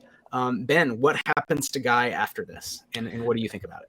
Yeah, so Guy is very annoyed that he wasn't the one to actually kill YTS, because, you know, he's not going to get the credit for that. He's not going to get the promotion, and he's probably not going to get the like level of care that an agent who succeeded would be given. So I would guess that HCO essentially, in sort of looking to not rock the boat too much after they've already rocked it, lets him get thrown back in prison. And so, yeah, he is again a like child in prison mining outside the dome as explosions go off therein. So in a weird way, nothing like Guy's life is like circular. This was all just a weird blip. Yeah. No, he continues to like write letters to his children who are older than him that don't even get sent. I definitely want to do the prologue with these characters where you like, why, what is so wrong with Guy? This is great. Kelly, what is Terri's final take? Terri would, you know, just be so depressed that she can't go back. One, that she died or, you know, was knocked prone and captured while wearing a garbage person suit. Like, that is really probably the thing that affects her the most, is that she was not looking good while she got captured. Yeah. So I think her main, like, after she got blown up the second time, she wanted to like pull the Doc Marcus from her bag and just like pet it a little. Just so sad about these shoes. So as the honorable company basically takes you away to jail, you're just like, let me put on my nice shoes. Yes. You don't have too much of an opinion on the fate of Free Qadida. No. Okay. Oh, she was absolutely agnostic for the whole thing. She was just like, God damn it, now I'm not looking good, and everyone's gonna just see a Gelasti in a jumpsuit. Great. That's a great place to start off a Prison Break episode, right? Jeff, what is Dog's final thought as Dog is promoted to cell leader? I think I will, going back to the conversation had with Guy, is I think Dog will try to get Guy out of prison, actually, because as a sort of solidarity thing. Because like, if we do learn you were, you know, deep undercover, then I will, even though you didn't get I will try to like vouch for you in that way. And if not, I will blow you out. Prison Break sequel where I get blown up. I'll just I will try to get you out. That's what I would do. All right, I love that. So with your newfound authority, you have your own cell to lead, and you end up somehow misdirecting funds, you know, confusing the authorities above you in such a way that they don't know that you have this special op set up off the books to free Guy. And one day, yeah, go ahead. I was like, I don't have to misappropriate funds. I just go and be like, let him go. He helped me. Oh yeah, I mean, I think that, well, I guess that might work, and we could like roll that out. But I'm imagining the like maximal action movie version where they're like, no, Guy's a dangerous criminal, and you're like, all right, yeah, just do this on my own. I'm also against child prisons. I know that's a controversial statement, but we're probably split down the middle on this call, right? Yeah. As America rolls back child labor laws, I am I'm gonna be on the side of against. Yeah, yeah. Anti-putting kids to work. Against prisons generally. Yes.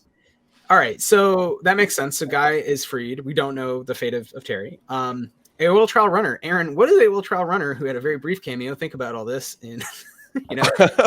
AOL Trial Runner is glad that Terri survived, right? Question mark. Okay. Well, it's hopeful that Terri survived. If it's possible for AOL Trial Runner to get out of there before the wart shows up, they would like to do that. Otherwise, I guess they're going to try to not be in custody and get back to the Span. They kind of don't care about the politics anymore. It's the Span is just becoming like, this is home now. Well, AOL Trial Runner was prone, as I recall, so she definitely is scooped up with the rest of them. But yeah, I mean, maybe one day you break out and get back to the Span and continue kind of living off grid in that sense. Getting out of tight spaces is kind of her thing, so I think escaping seems plausible. Probably a lot of people owe you favors. Terri, high on that list. Rel, what is Rel's take on the big ending here?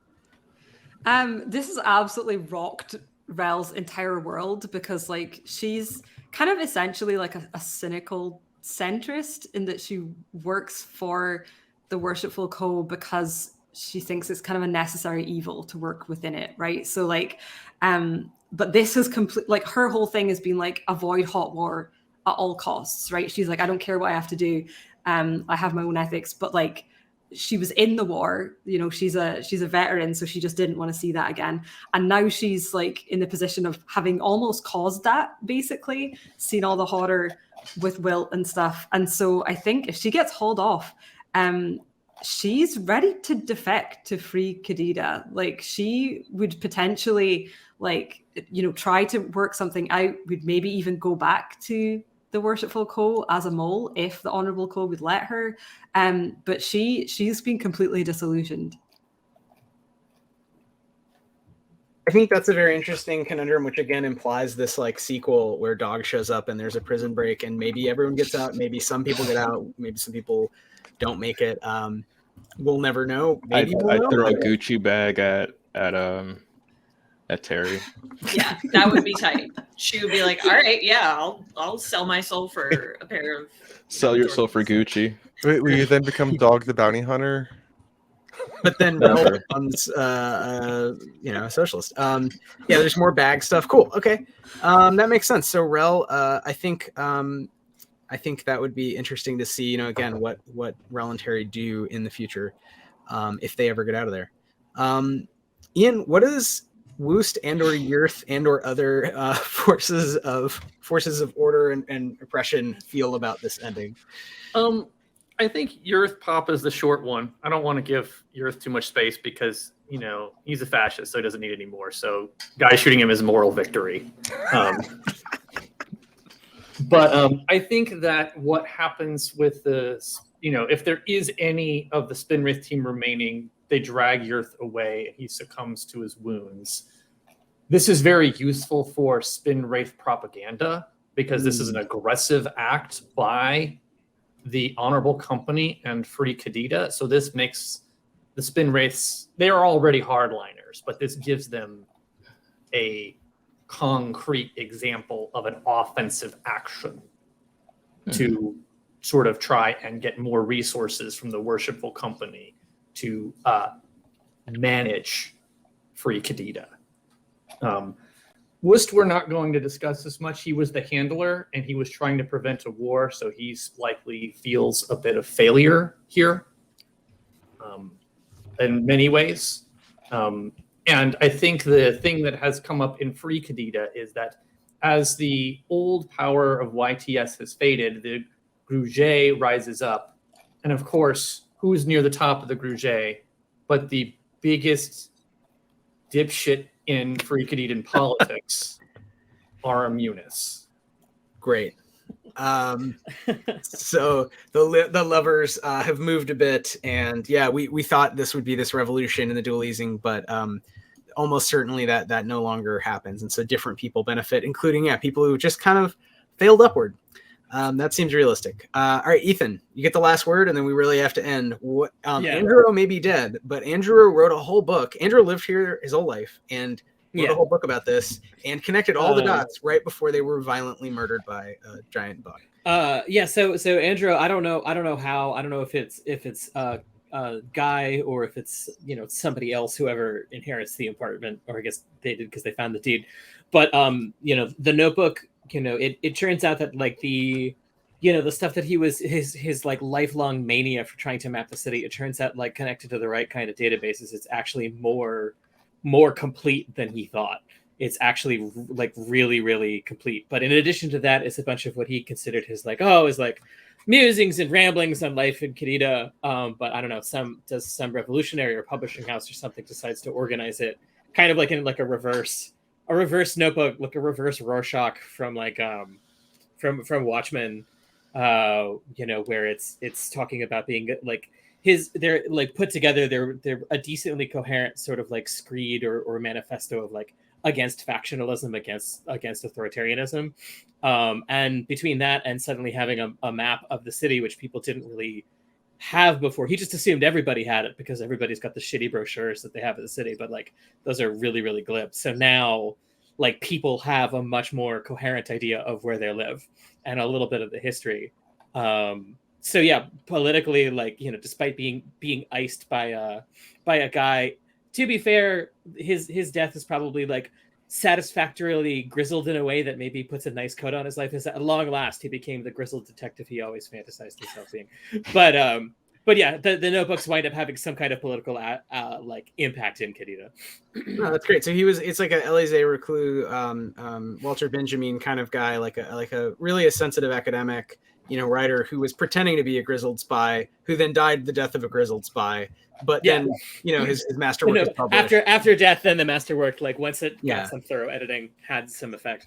And the shitty map, which is literally the company made a map using other maps from before the war on purpose so that no one would really know how much they'd lost in the war, is replaced with just an accurate map that shows that 10 years have moved on, both sides have rebuilt, and, other than the span, most, a lot of the areas, if not fully inhabited, are like well known. So I think with that, we don't know exactly what happens to Qadida, but you all can find out if you pick up the book by Ian Derk with writing by some of the rest of us and a bunch of art by Ethan and maybe some other bits. I did a map. We'll probably have to do some other maps because I think Ethan gave me a good idea. We'll do diegetic maps. You'll see like the fake map the company gives out. And I hope this was fun and not too scary for folks. I love it. I think it's great and gets at some of the big questions and leaves a lot of stuff open. So thanks for playing and going with such a weird mission, all of you, and the sort of A team, B team, spy versus spy dynamic. I'm glad it felt like it sort of worked out. Oh, this is awesome. This is so cool. Time only went 12 minutes over. So thank you everyone who watched, and we'll watch this on the YouTubes. Any last thoughts? You could still get Qadida on Kickstarter. Google it. Those bananas. QAD. I think we're about to hit another stretch goal, right? I think we're going to unlock some more stretch goals. So that'll be, you have to write all that stuff if we get the money. So, all right. Thanks, everyone. Bye. I can eat now.